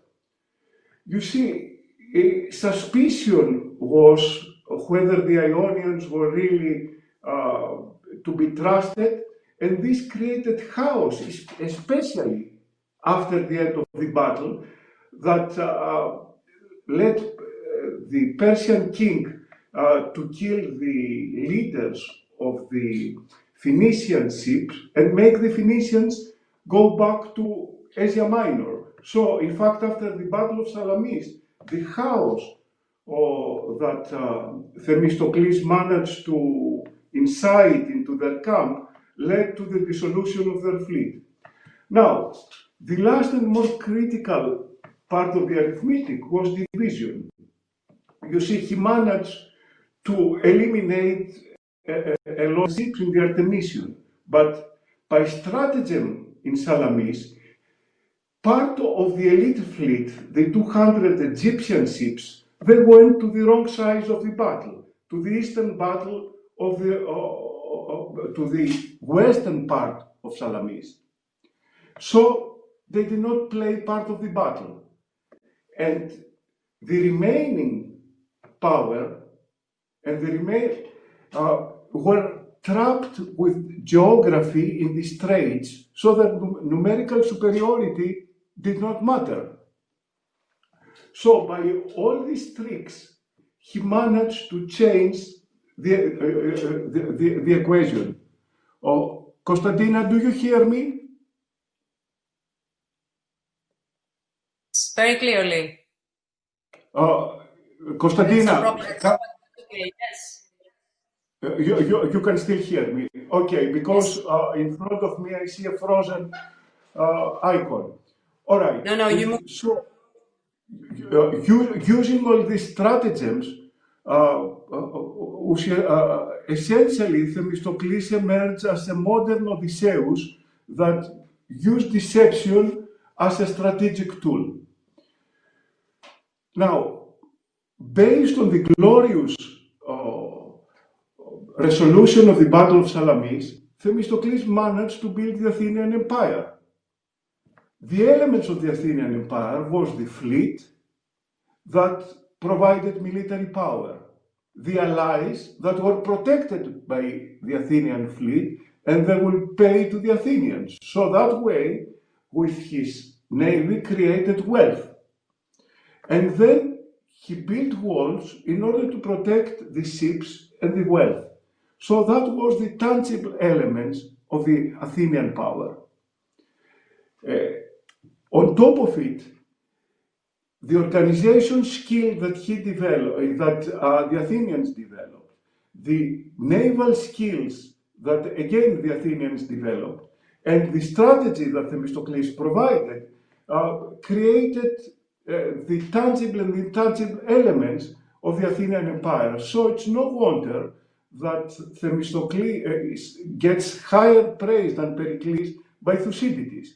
And essentially, I can argue that Themistocles created a prototype sea power state, that all powers, sea powers, that they followed Athens, like Venice, Holland, UK and the US now, they imitated. So time is up, and I will conclude very fast by saying, first, control of the sea provides a huge advantage, and Themistocles demonstrated that. It was actually the first to demonstrate. Second conclusion, David can beat Goliath, and not because Goliath makes mistake, but because David used clever strategy. Grand strategy is my third conclusion, start from the budget decision. Without Themistocles having to persuade the democratic demos to invest on 200 ships, we wouldn't have had the result that we had in Salamis. My fourth conclusion is democracies can be formidable competitors. Actually, Themistocles used democracy as a strategic weapon. My fifth conclusion is that leadership can be a force multiplier. My sixth conclusion is that coalition warfare is difficult. I mean, Themistocles spent more time to manage his allies than dealing with the Persians.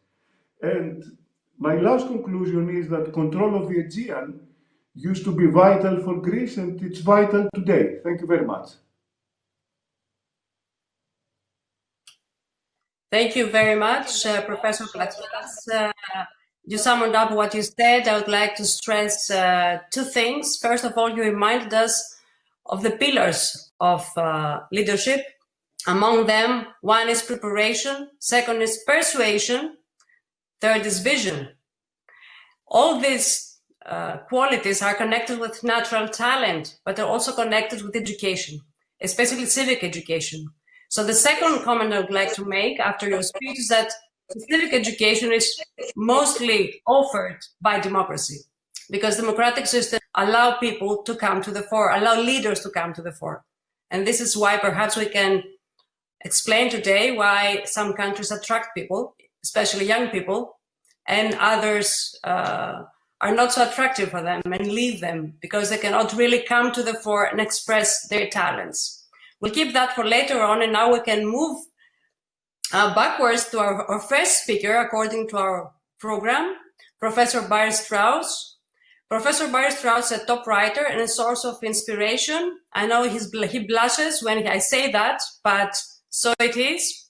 He's a military historian. He's a professor at Cornell University and a research fellow at the Hoover Institution. Every 5 years on average, he produces a masterpiece on his areas of focus, which are ancient Greek history, ancient Roman history. He is a top expert in the world about Salamis. His book, 2004, was justifiably characterized as one of the best books of the year at the time. 2012, another book came out regarding the Masters of Command, Alexander, Hannibal, Caesar, and the Genius of Leadership. Again, one of the best books of that year. His latest one, 10 Caesars, Roman Emperors from Augustus to Constantine, has been praised as a masterpiece of compression, and he's now working on a new book about the war that made the Roman Empire Antony, Cleopatra, and Octavian at Actium, coming out in 2021 in the summer. He also runs a podcast you can all access called Antiquitas. Professor Strauss will connect Salamis and Actium, and we'll talk about two decisive ancient naval battles in Greek waters. Professor Strauss, we're very happy to have you here and that you are connected, finally. Thank you. Much. It's great to be here. I'm glad I'm connected. I hope you can hear me. Yes, very good. Thank you very much, Professor. Thank you to the organizers of the conference, to my co-speakers, and especially to Dr. Rosides for inviting me. So, as you said, I'd like to talk about these two decisive battles from the ancient world, the Battle of Salamis and the Battle of Actium. And I want to begin in the year 2 BC. In this year, the Roman Emperor Augustus put on a mock naval battle for the citizens of Rome. It was conducted in an artificial basin built across the Tiber. About 30 years previously, Augustus had sealed his power by defeating his rivals at the Battle of Actium. But the battle that he put on in 2 BC was not the Battle of Actium. It was rather the Battle of Salamis. Why did he do that? It was partly for domestic political reasons. He didn't want to remind people of the civil war that Actium had represented.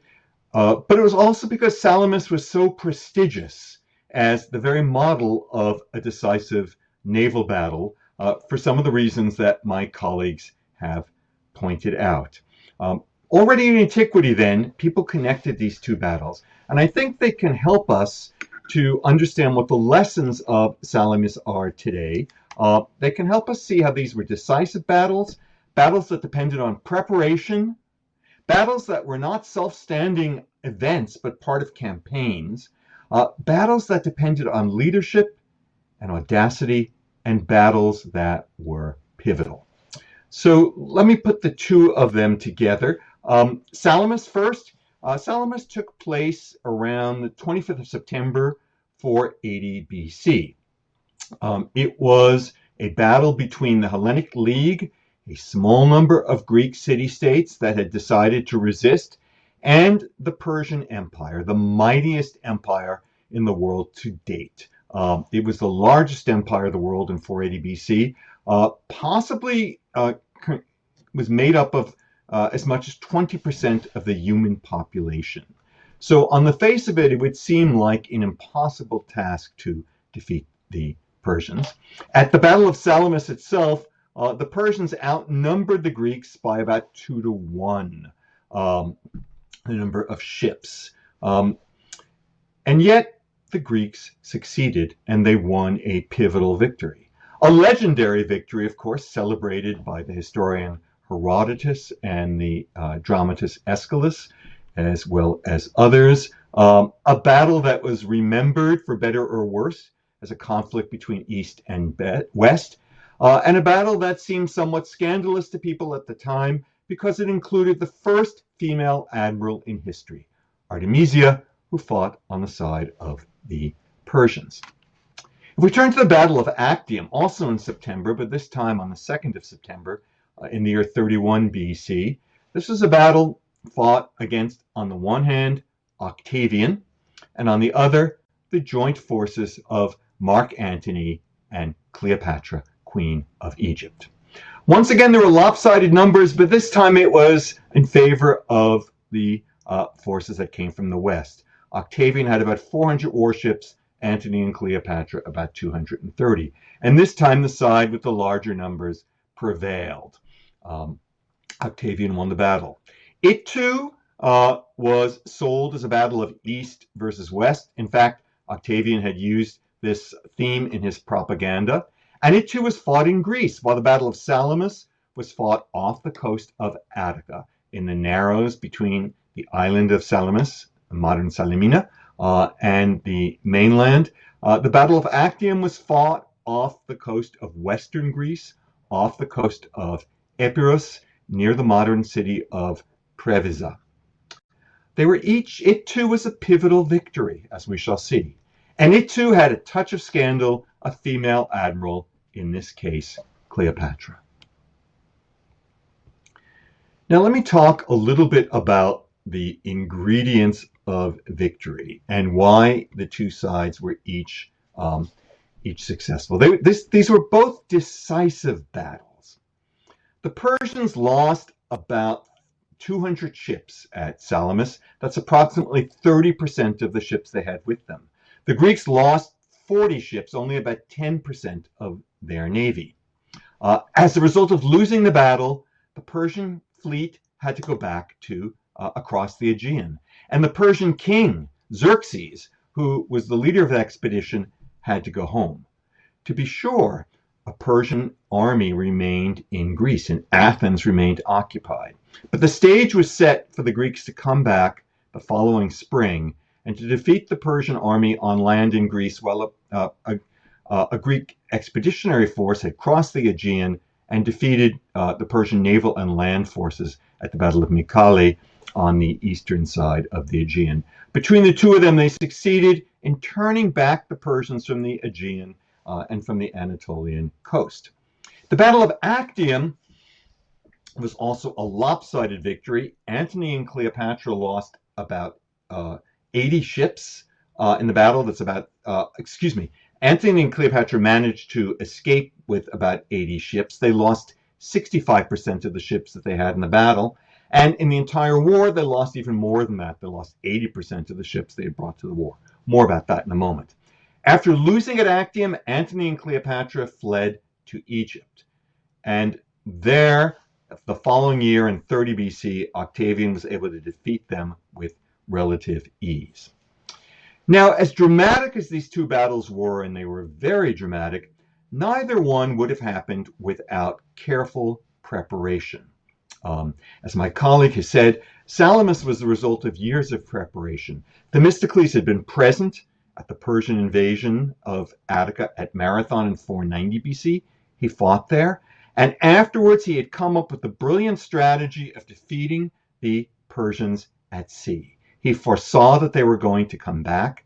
And so 7 years later, when the Athenians had a large strike of silver at Lavrion in southern Attica, he persuaded the Athenian people to use the money to build a fleet rather than to use it as kind of a subsidy to individual Athenians. It was a brilliant bit of political leadership in one of history's first democracies. He also brought in religion. He also brought in the Oracle of Delphi to support the plan that the Athenians should come up with a remarkable strategy of fighting at sea and evacuating their homeland to use against the Persians. At Actium as well, preparation was everything. 10 years before the Battle of Actium, Octavian had no experience of sea power at all. But by the eve of the battle, he and his fleet were the masters of the sea. How had they done it? First of all, they had fought against a threat closer at home.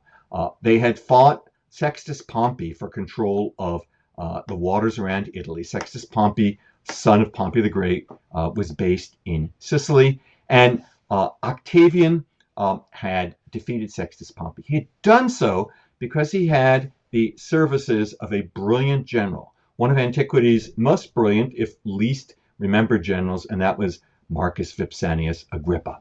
Agrippa had already been successful on land. He was called back to Italy from Gaul to build a navy for Octavian, which he did which he did at a base outside of Naples, a place called Portus Julius. The building of the base itself is a remarkable story, and he built a fleet which he used successfully to defeat Sextus Pompey and to drive him from Italian waters. On top of that, Octavian and Agrippa then turned eastward and fought a series of campaigns largely in what is now today Croatia, and expanded their naval and land power there as well. So they were prepared to fight a naval battle. Another thing to keep in mind is that neither Salamis nor Actium was simply a battle. They were both each the result of a successful military campaign.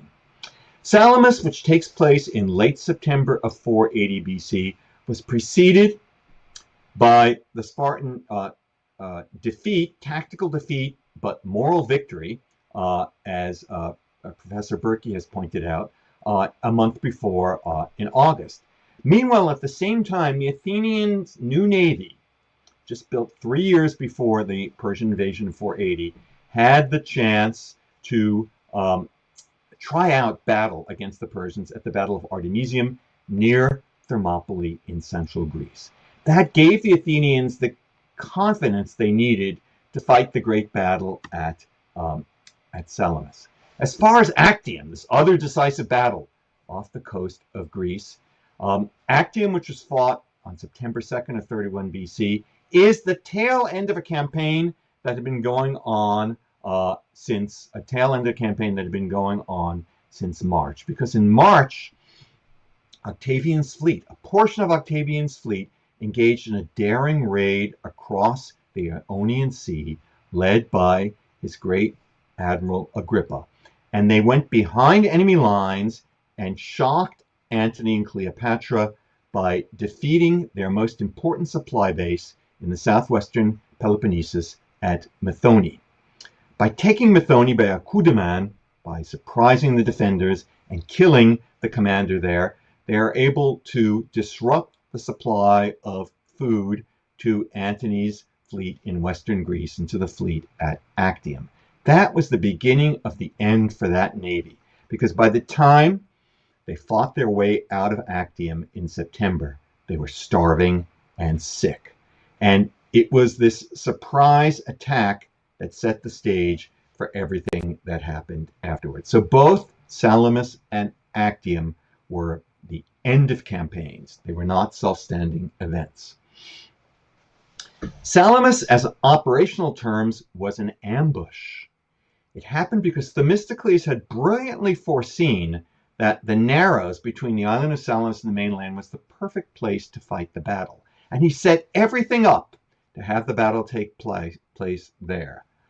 Likewise, Actium was the result of a blockade, a successful blockade that starved out the fleet of Antony and Cleopatra. And so Antony and Cleopatra were forced to break out and accept the fact they would lose the bulk of their navy in order to save themselves. And that's precisely what happened. Actium was a successful breakout on their part, but at a very heavy cost, a cost that made eventual defeat all but certain. Neither success could have happened without leadership. In the case of Salamis, as Professor Platias has pointed out, everything depended on Themistocles.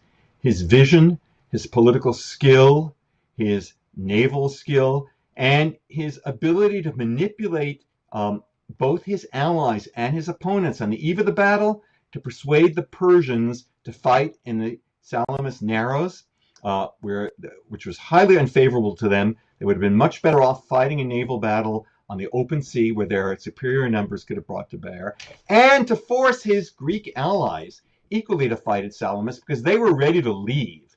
They wanted to go back to the Peloponnesus and to give up on Athens. But Themistocles double-crossed them both. And the result was the victory, the battle that he'd been waiting for, and the victory that he had been praying for. Likewise, at Actium, success for Octavian would never have been possible without Agrippa. Without Agrippa's leadership, without Agrippa's insight that the importance of carrying out a raid months before. And indeed, it was Agrippa who insisted on fighting the battle when Antony and Cleopatra started to break out. Octavian wanted to let them escape and to attack them in the rear, but it was Agrippa who made the decision, no, we have to stand and fight. Now, Octavian certainly deserves credit for finding such military talent, such military naval talent, and for persuading him to stay loyal, which was no sure thing in an era of civil war. So it was leadership in both cases and on both sides that made victory possible. In addition, it was audacity. As I think I've already pointed out, the very idea of building a navy for Athens, which was not a great naval power, of convincing the people of Athens to evacuate their homeland, and then of manipulating both sides so that the battle would be fought where Themistocles had in mind, that was immensely audacious. Likewise, in Actium, Agrippa's bold attack across the Ionian Sea in March, with very dangerous sailing weather, was also audacious, and it paid off big time. Finally, let me point out that both of these battles were pivots of history. There was real reason why Augustus in 2 BC wanted to connect the Battle of Actium with the Battle of Salamis. Salamis eventually drove the Persians back from the Aegean Sea. After the Greek victories at Plataea and Mycale in 479, the Persians had been rolled back. It led to the rise of the Athenian Empire abroad, an ironic and perhaps unexpected result. At home, it deepened Athenian democracy. So less freedom abroad in a way, more freedom at home. It led to an entire topos of the idea, a theme, that this has been a war against barbarians, which is quite a much less enlightened view than we get in Homer, in the Iliad, of the difference between the Greeks and the Trojans. But most importantly, it inaugurated the classical age. Let us not forget that the reason the Parthenon was built was as a memorial against what a memorial of what the Persians had done in destroying the temples on the Acropolis, and showing that this act of sacrilege would not be allowed to stand, and that it was paid for by the income that came from the new naval confederacy that the Athenians had built.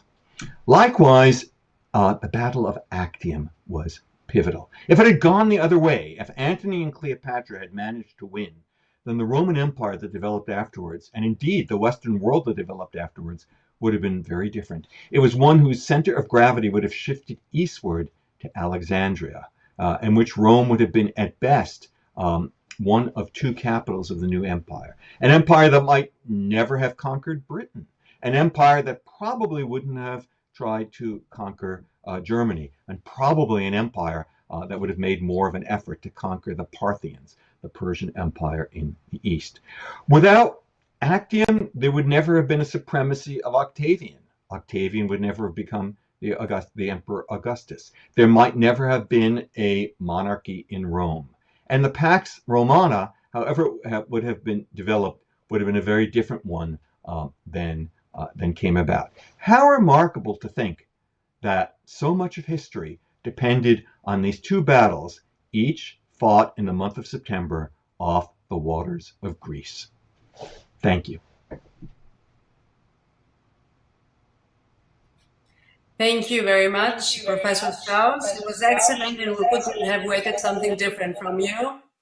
From your wonderful points, I would like to stress two and connect them with what the other speakers have said. First of all, in terms of strategy, you said that miracles don't happen in one day. They need a background of long-term preparation. They also need leadership. This is comment number two. And you and Professor Platias have both stressed the necessity of persuasion. It is very difficult to persuade people to follow the hard path, the difficult path, which they don't know where it will drive them. And this happened in Athens, and this happened with Octavian as well. Professor Berkey also stressed the idea of freedom, as you've all referred to Western civilization and the what-if questions. The Acropolis wouldn't be there, the Roman Empire wouldn't be there, the Pax Romana wouldn't be there.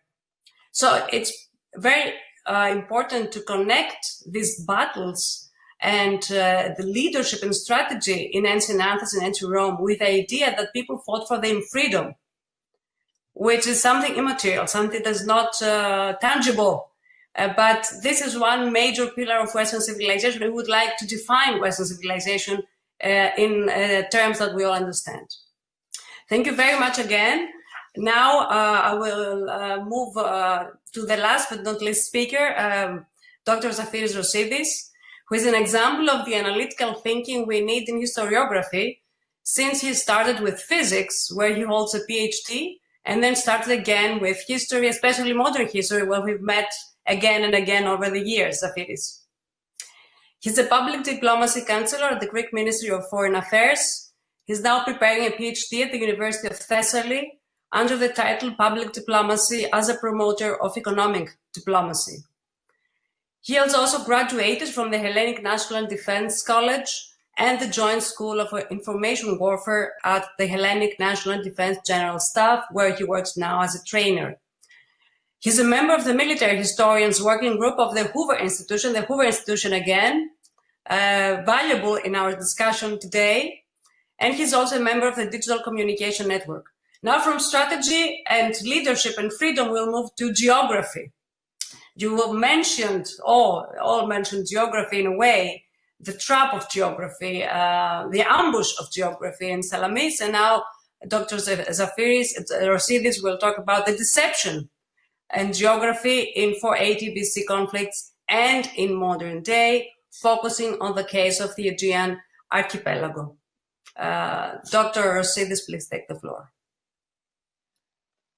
Thank you, Professor. Good evening, ladies and gentlemen. Can we please pass to the first slide? Historian Marcel Hodgson, in his work, The Venture of Islam, brings geography to the fore and demonstrates how it intersects with politics and ideology, and they all together weave the thread of history. Halford McKinley, in his Geographical Pivot of History, urges to view European history as dependent on Asian history because he believes that European civilization is simply the result of the struggle against invasions from Asia. More than 2,000 years before these theories were formulated, they had already been proved true during the Greco-Persian Wars. In the case of Thermopylae, the Greeks decided on a defensive strategy and examined 3 possible natural lines of defense in order to block the advance of the Persians.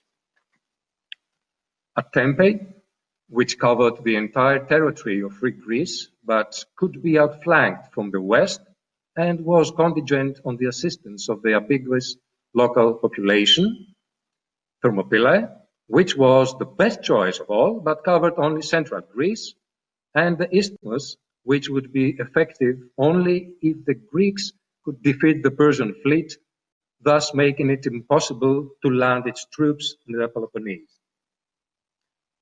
The Greeks chose Thermopylae after having sent a military unit to Tempe, where the defensive disadvantages of the location were confirmed. Leonidas, the leader of the Greeks, took complete advantage of the topography of Thermopylae. The narrow passage, about 9 kilometers long and situated between Mount Kallidromon and the Gulf of Males, in antiquity had 3 narrow straits which were about 10 meters wide.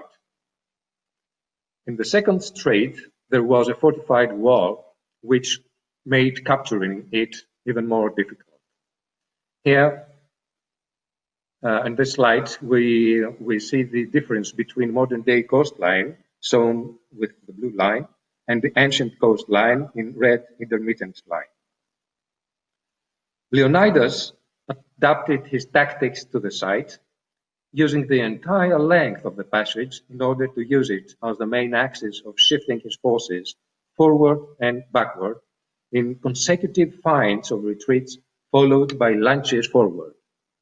In this way, he could trap a large number of enemy troops in the long and narrow space, forcing the enemy's front line to retreat, thus crushing those behind them, causing tremendous losses. Of course, achieving such a daring tactic presupposed that Leonidas' units were disciplined and well-trained. It also required the superiority of their weaponry over the weapons of the opponent.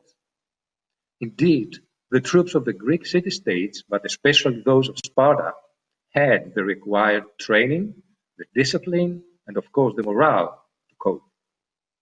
Furthermore, the longer and stronger spears, the shields, as well as the superior defensive armor of the Greek phalanx offered a clear advantage against the Persians. Therefore, the choice of location was correct, as were the tactics that Leonidas employed. The defeat of the Greeks at the end came about because of the existence of a footpath that detoured the pass and led to the Greeks' rear, even though it was supposed to be guarded by a Greek detachment. During the days that the Battle of Thermopylae was being waged, the Greek fleet engaged with the Persian off Cape Artemision in northern Euboea. The choice of the location was brilliant because the united fleets of the Greek city-states could cover the rear of the infantry at Thermopylae, and at the same time they could prevent the entrance of the Persian fleet into the Gulf of Malice. The Greeks would be able to partially protect the eastern coast of Euboea, as well as Athens, from a surprise Persian landing. In addition, it was protected from the southern and northern winds because of Euboea and its mountains to the south and Mount Pelion to the north. The Greek fleet, thanks to the seamanship of the crews and the wise choice of location, succeeded in protecting the rear of the defenders at Thermopylae, and as a result, the Persian fleet suffered significant losses. An important role in this success was played by the excellent exploitation of the network of informants that the Greeks had aboard the Persian fleet, in particular Schilias from Chalkidiki and his daughter, both renowned divers in antiquity. One could even say that it was an early indication of the interdisciplinarity of the Greek armed forces. The sacrifice of Leonidas, his 300 Spartans, and the even more heroic Thespians, who chose to remain with the Spartans, was not only a military glorious moment, which will remain forever in history. It had as well a powerful political objective, which was to assure the Greeks, and particularly the Athenians, that Sparta had decided to fight against the Persians without giving a second thought to their sacrifices, and showed magnificently that the Greeks fought and died, knowing that they were fighting for something greater than the preservation of the political status quo. This moral parameter of the Spartans and Thespians' position, similar to that of the Athenians at Marathon, is the profound legacy of the Greeks to Western civilization. The victory of the Persians at Thermopylae meant that there was no longer a reason for the Greek fleet to remain north of Euboea. Therefore, it sailed southward and the Persian fleet followed. During the voyage, Themistocles disembarked at places where the Persians might land for provisions and left messages inscribed onto the rocks asking any Greek crews on board the Persian warships to desert or to fight without fervor or even to sabotage the Persians. His objective was to cause desertions that would lessen the fighting efficacy of the Persian fleet, but also to sow suspicion among its units regarding the loyalty of their Greek crews. The ingenious Athenian had implemented what we today call psychological operations. Aside from the Persians, however, Themistocles had to contend with the ambivalence of the Athenians, who had been advised to evacuate Attica under the protection of the fleet, which was at Salamis, or else to yield to the Persians. At this critical moment for Greece, the Peloponnesians appeared to prefer resistance at the isthmus, abandoning the battle at sea. Because of the difficulties he faced in convincing his allies to follow his advice, Themistocles deceived them by claiming that he had received divine signs and prophecies, to which, of course, he gave his own convenient interpretations. After having succeeded in his objective, Themistocles had to convince the rest of the Greek leaders of the importance of having the battle take place in the straits that separated Salamis from the mainland. The topography of the region prevented the possibility of an encirclement of the Greek fleet by the more numerous Persian one. The narrowness of the area benefited the heavier Greek ships as it diminished the advantage of speed and flexibility of the lighter Persian ships, thus reducing their numerosity. It highlighted the Greek superior naval abilities and their better training. The goal was to wage the naval battle under conditions that benefited the Greeks, contrary to the Persians, who relied on the maneuverability of their ships and the simultaneous shooting of arrows by the numerous archers who were on board. On the other hand, the Greeks, and the Athenians in particular, relied on the momentum of their heavy ships and their arms. This allowed the Marines who were on board to storm the enemy vessels. Finally, Themistocles convinced the rest of the leaders to fight at Salamis using a mix of arguments and threats.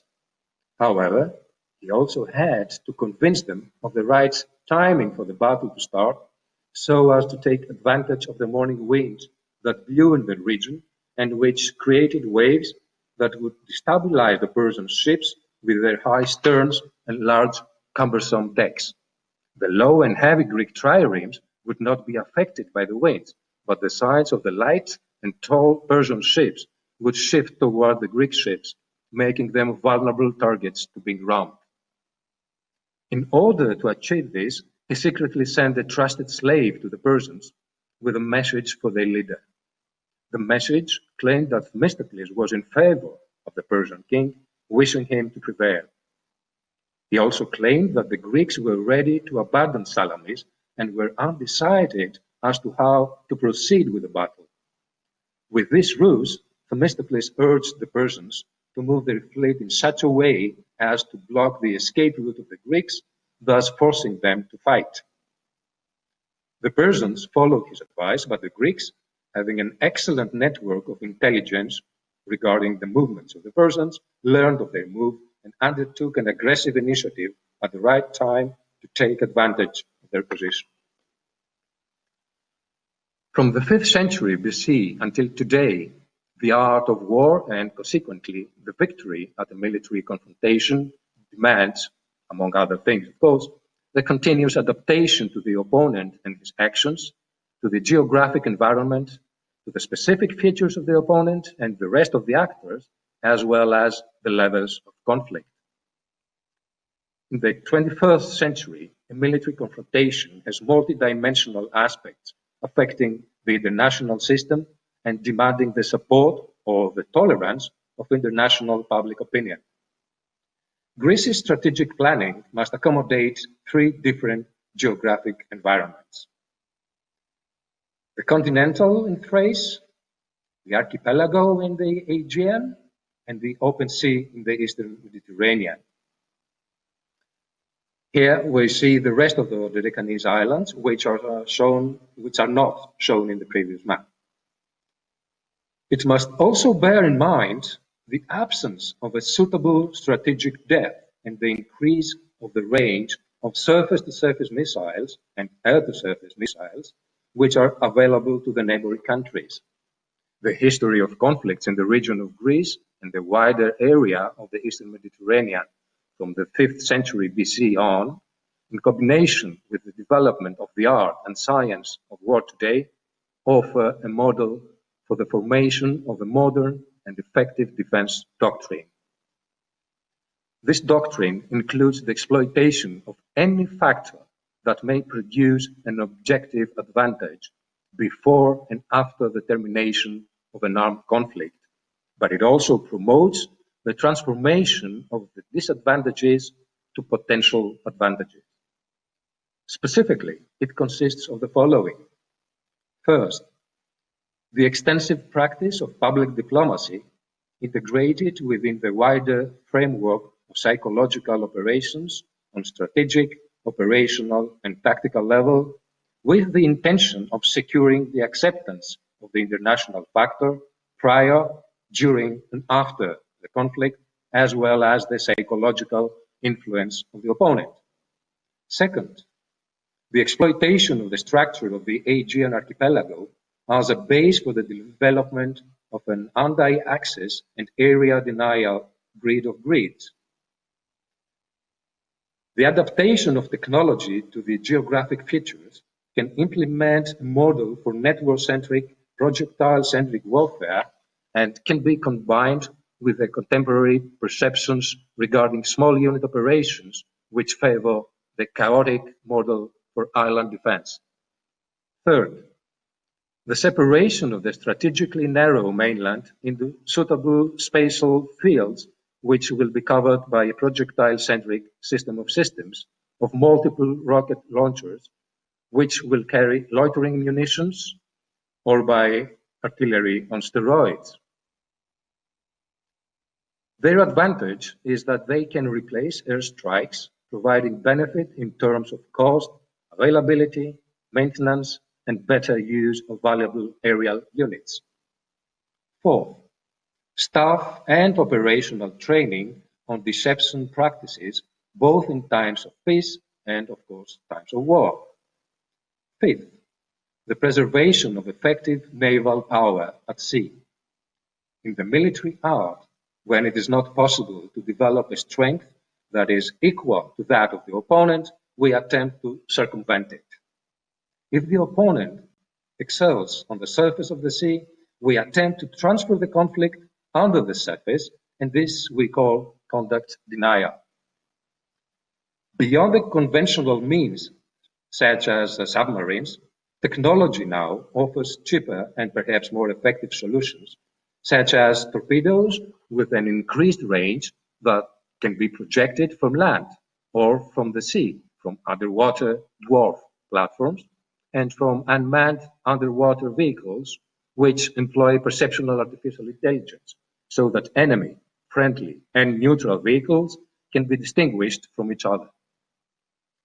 But squadrons of unmanned surface vehicles can be used even on the surface.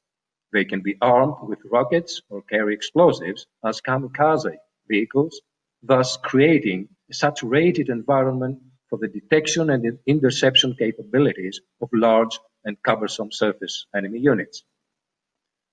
Honestly, I have no clue whether history repeats itself.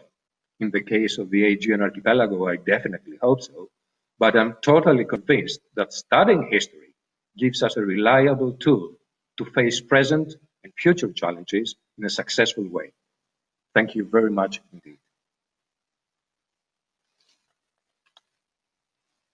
Thank you, Dr. Orsidis, for showing us the connections between ancient Greek geography and modern geography. It reminded me of one of the most famous sayings by Eleftherios Venizelos, who is deemed to be the founder of modern Greece.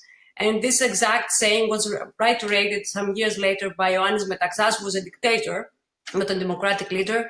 They both admitted, though, that the modern Greek state that tried to imitate the geography and geopolitics of the Idyllian League was not land surrounded by waters, but sea surrounded by land. So it's our destiny in this place of the world, in this region, that the waters are very important, more important perhaps than lands, as the first line of defense. Now, I'd like to thank all speakers for their brilliant presentations. I'd like to thank the audience who is still with us, although it's a Saturday night. With the coronavirus help, there is no many places to go, though. So it's like, if there are no questions right now, I'd like to jumpstart the discussion, if you allow me, with a comment that might address all speeches. You have all written about oracles and the importance of intelligence and oracles at that time, that were, let's say, a balance between pride and prejudice, between religiosity and rationality. So the Greeks seems that they had very good intelligence. They were gathering intelligence for many, many years regarding the Persians. What about the other side? What about the Persians? Didn't they get any intelligence, or did they tend to underestimate the Athenians as a naval force, knowing that the Spartans wouldn't really move? I don't know whether we would like, as you would like to start with Professor Strauss and Professor Berke, then Professor Platias, and then Dr. Orsidis, the way we started. Yeah, I mean, those are excellent questions, and whenever we try to explain a defeat, we have to ask what went wrong. How could they have been so mistaken? Certainly, the Persians had intelligence. They had lots of intelligence. Persia was an extremely sophisticated empire, and its military strategy often depended on finding traitors. They preferred to have traitors do their work for them than to actually have to take the risk of battles. But as you said, I think they underestimated the Athenians and what the Athenians had achieved. It wasn't so difficult to underestimate them, though. The Athenian fleet was only 3 years old. And there's no way to defend Attica by land, no way to defend Athens by land. And the Greek alliance was extremely divided. So what the Persians were counting on was not crazy by any means. If the Greeks did not have the kind of leadership that Themistocles provided, then Persia might have prevailed.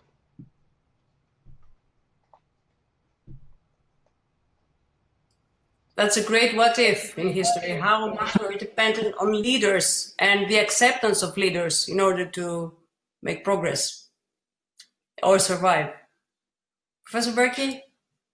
Yes, the intelligence of the Persian king, he had no possible better source than a former Spartan king. So we had Demaratus, who was advising Xerxes throughout the campaign.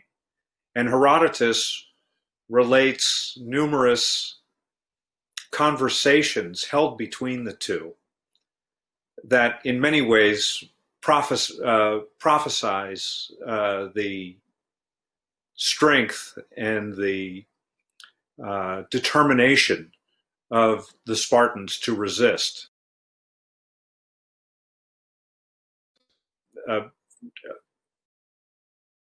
Understanding on the part of the great king of what to expect, and yet even with that he failed to take full notice of what had been warned that he would face. The other, of course, as I briefly alluded to, was Ephialtes, the local who had gone over to the great king and provided very valuable intelligence about the existence of this pathway to be able to encircle the Spartan forces. And, you know, this is a kind of a remarkable event. And in mentioning the Battle of Brandywine from 1777, what struck me was that it was a very similar circumstance at play there as well. General Washington was aware of the various fords at crossing the Brandywine River, but nonetheless, his position was exploited because the British commander, General Howe, with the help of loyalists, discovered yet another farther ford to cross the river and was able then to outflank the American colonial soldiers. So this is another, I think, interesting case where even with immediate knowledge of the terrain, there was still inadequacies that were able to be exploited by, I think, the careful intelligence gathering of both the great king and also of the British general. David had more reasons to listen to the oracles than Goliath? Excuse me?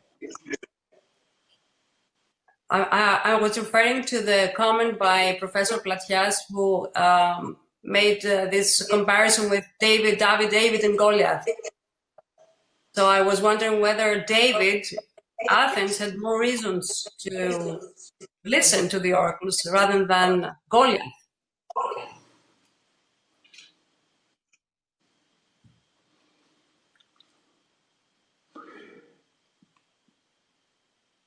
Professor Platias.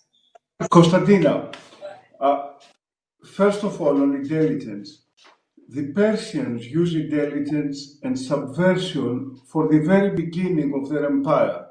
The Persians tribe, with intelligence and subversion, they occupied the Median Empire. So that was their modus operandi.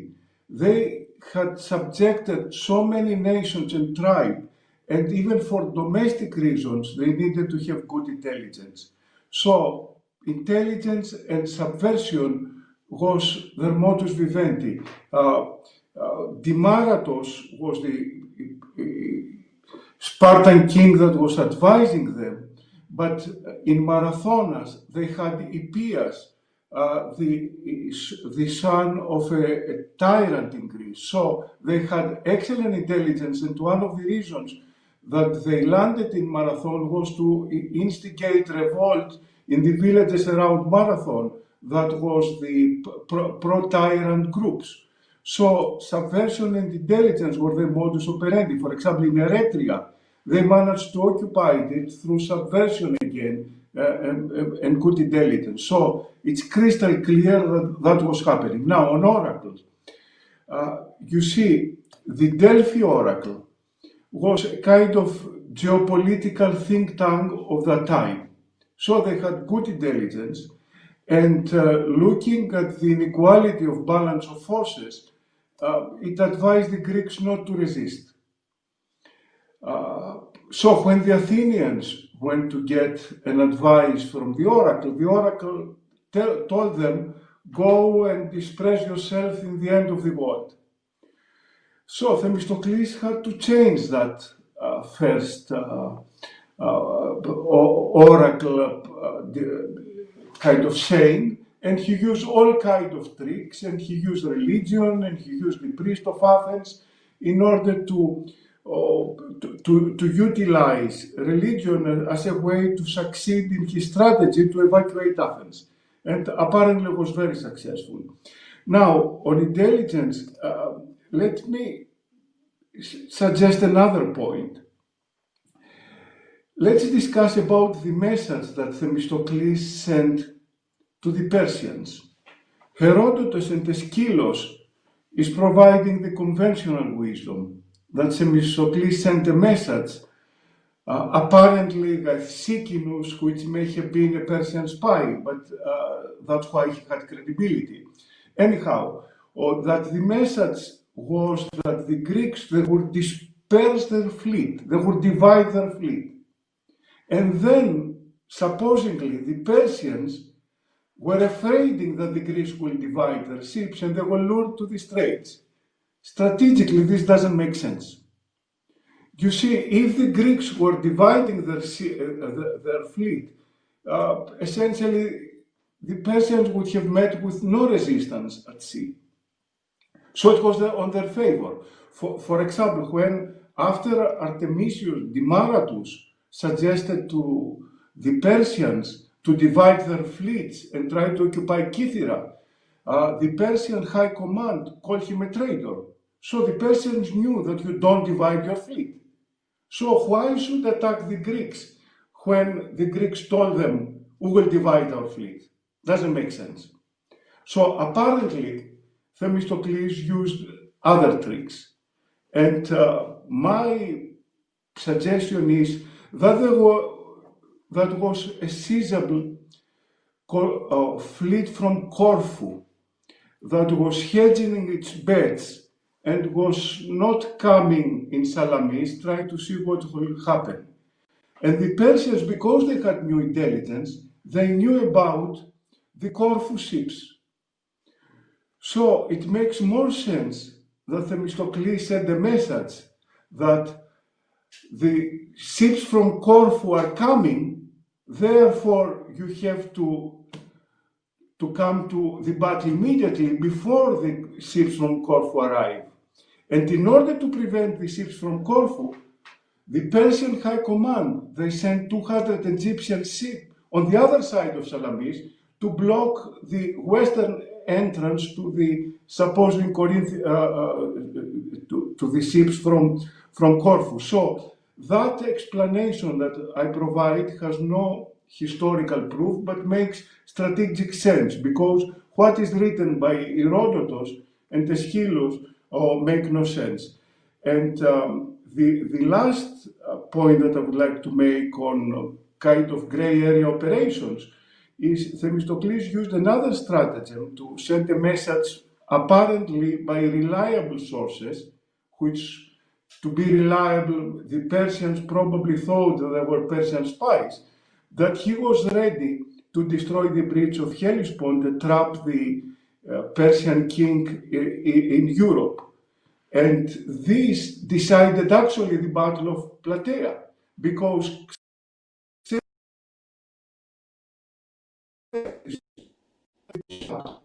forces and left few forces for Mardonius to next year in Plataea. So we could see a complete combination of stratagem on the part of Themistocles that managed to tip the balance of power. And one of the tactical issues that he used on top of geography, as has been rightly said by Zafiris Rossidi, so the environment is not only geography, it's also the weather. He knew what time winds will blow, and he managed to make the Greek counterattack at the very time that the smaller and lighter Persian ships were vulnerable, around 10 o'clock in the morning. So he used not only geography, but the weather. So the combination of all these tricks that I suggested and all this arithmetic, the basic arithmetic that described, make a balance that was unequal to be in favor of the Athenians. As a matter of fact, at the point of the contact in the Battle of Salamis, the Greeks had the superiority. They blocked the exit with superior ships, and then the Persian ships, it was hitting one the other, and they were self-destruct. So it was a brilliant use of weather, geography, deception in order to change the balance of power in favor of David, and that's how it prevailed on the Goliath. Thank you very much for all these comments regarding also the discrepancies between the different ancient writers and the use of the microclimate as well as part of the weather and of the geopolitics in the region. Don't forget the Battle of Marathon, where the Greeks used the waters in order to create a swamp and use it against the Persians. Now, Dr. Orsidis, we'll go again back to you, who first mentioned the word intelligence, I think. Well, yes, usually the flow of intelligence is not the issue in an armed conflict. The problem is how you evaluate the intelligence and how you exploit it. In the case of the Greco-Persian wars, and especially in Salamis, that was exactly the case, the difference between the Persians and the Greeks. The Persians had a lot of intelligence from Demaratus, as David said, and other sources, but they chose not to exploit it. On the other hand, the Greeks did exploit it. I'll give you a couple of examples of the same mistake.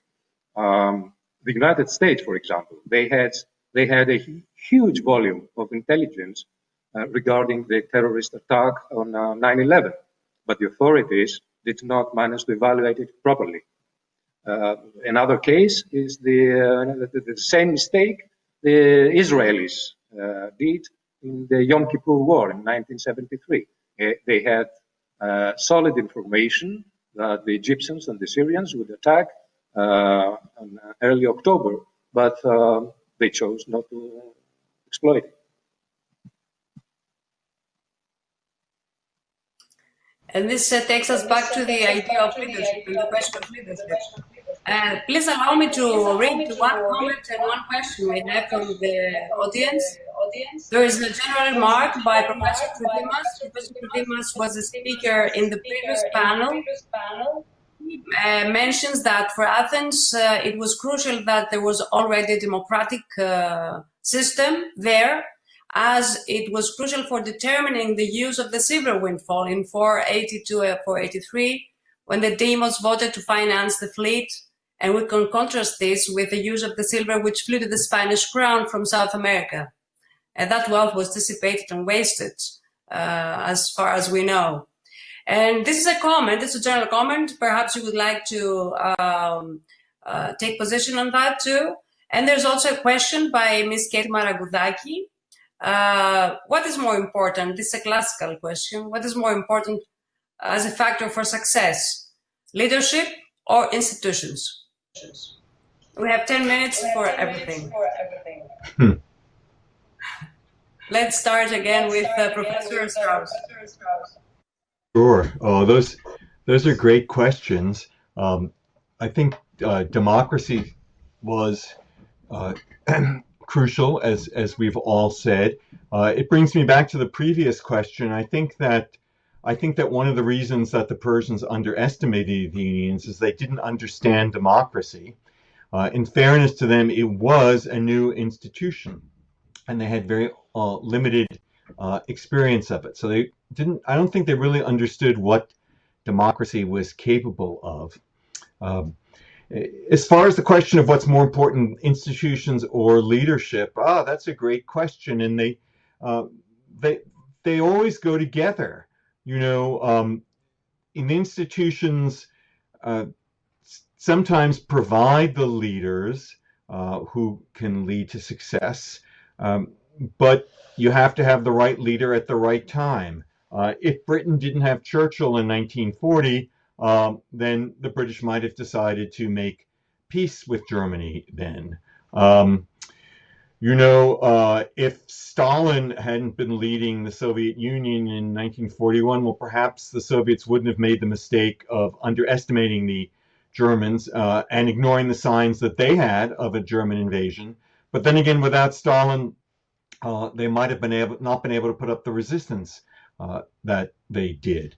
So it's always a very complicated picture of the regime and the leadership.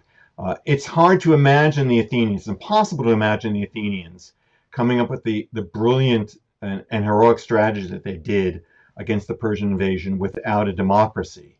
And yet, it's almost as difficult to imagine them doing it without someone like Themistocles. And you might say Themistocles could never become a leader without there being a democracy in the first place.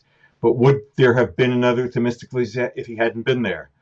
That we don't know, and that's really the imponderable question that that history asks us again and again. Well, it seems that democracy prepares the leaders for the crisis. Yeah, if we're lucky. If we're lucky. Yeah. I think I'm going to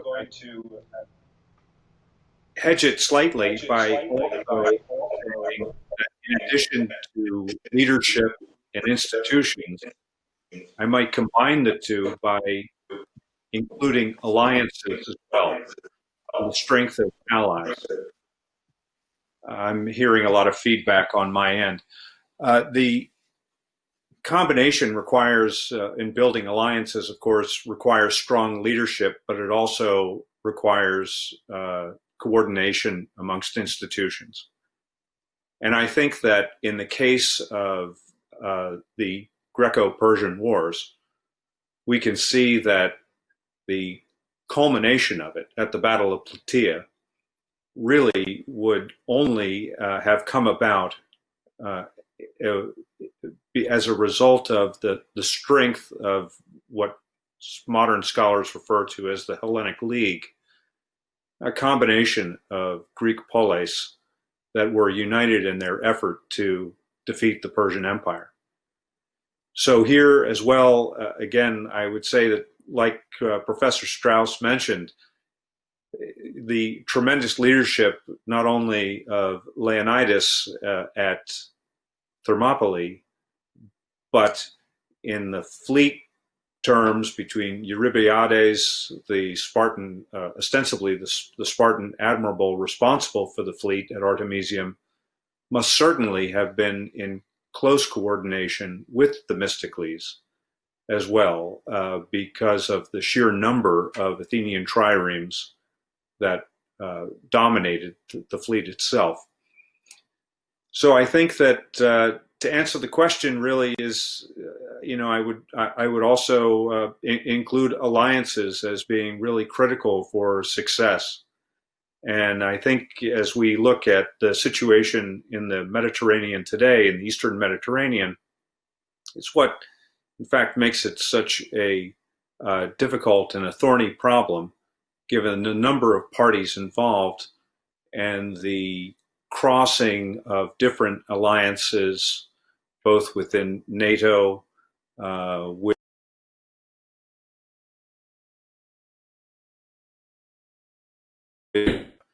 with Libya, with Egypt, with Israel.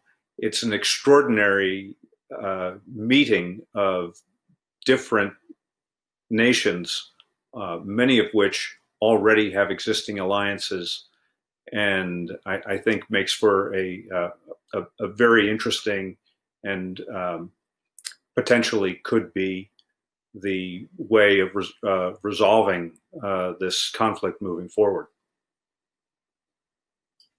Excellent. And we've seen in the past months some countries underestimating the alliances. You're absolutely right. Professor Platias. Well, leadership essentially means strategy, especially in the context of ancient Greek, because it was the leader that was making and executing strategy. Look at Themistocles. He created the vision, but also he was on the front line in Salamis.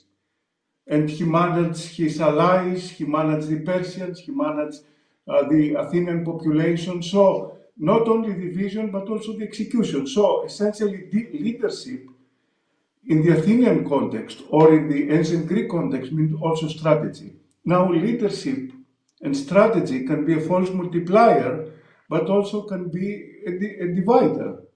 Look at Alcibiades, what he did in Sicily. It destroyed the Athenian empire that Themistocles built. So, again, the same thing with institutions. Let's take democracy. As Professor Stroud correctly said, democracy allowed somebody like Themistocles that was not 100% Athenian to come to the top. But the same democracy, after Pericles was lost, created the debtors like Alcibiades that destroyed the ship of Athens.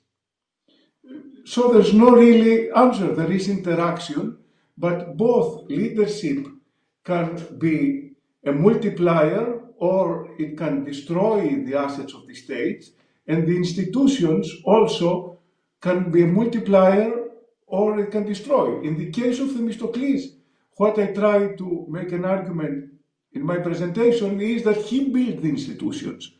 He took a second-rate, completely insignificant, strategically at least, agricultural city and turned it into a sea power state.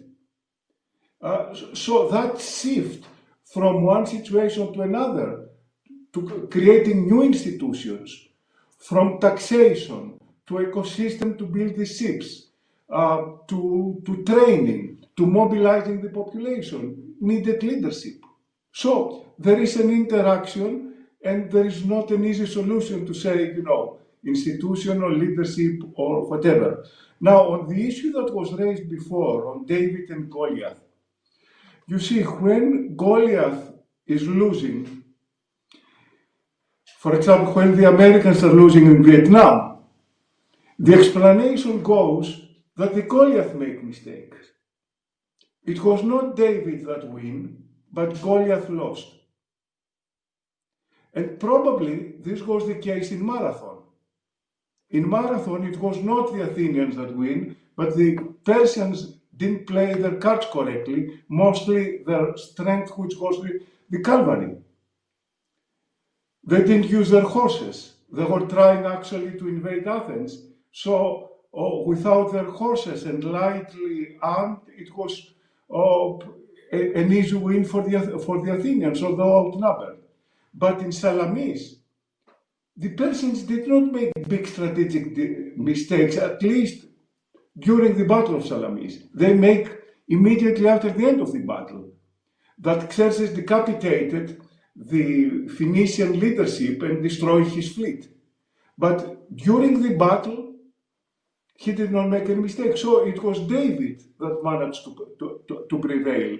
And, in strategic theory, the fact that David can win because of his strategy is not common.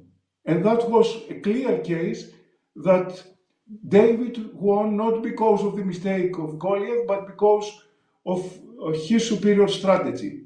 And there is no better strategy than to manage to win an opponent that is numerically superior. For me, that's the excellence of the strategy.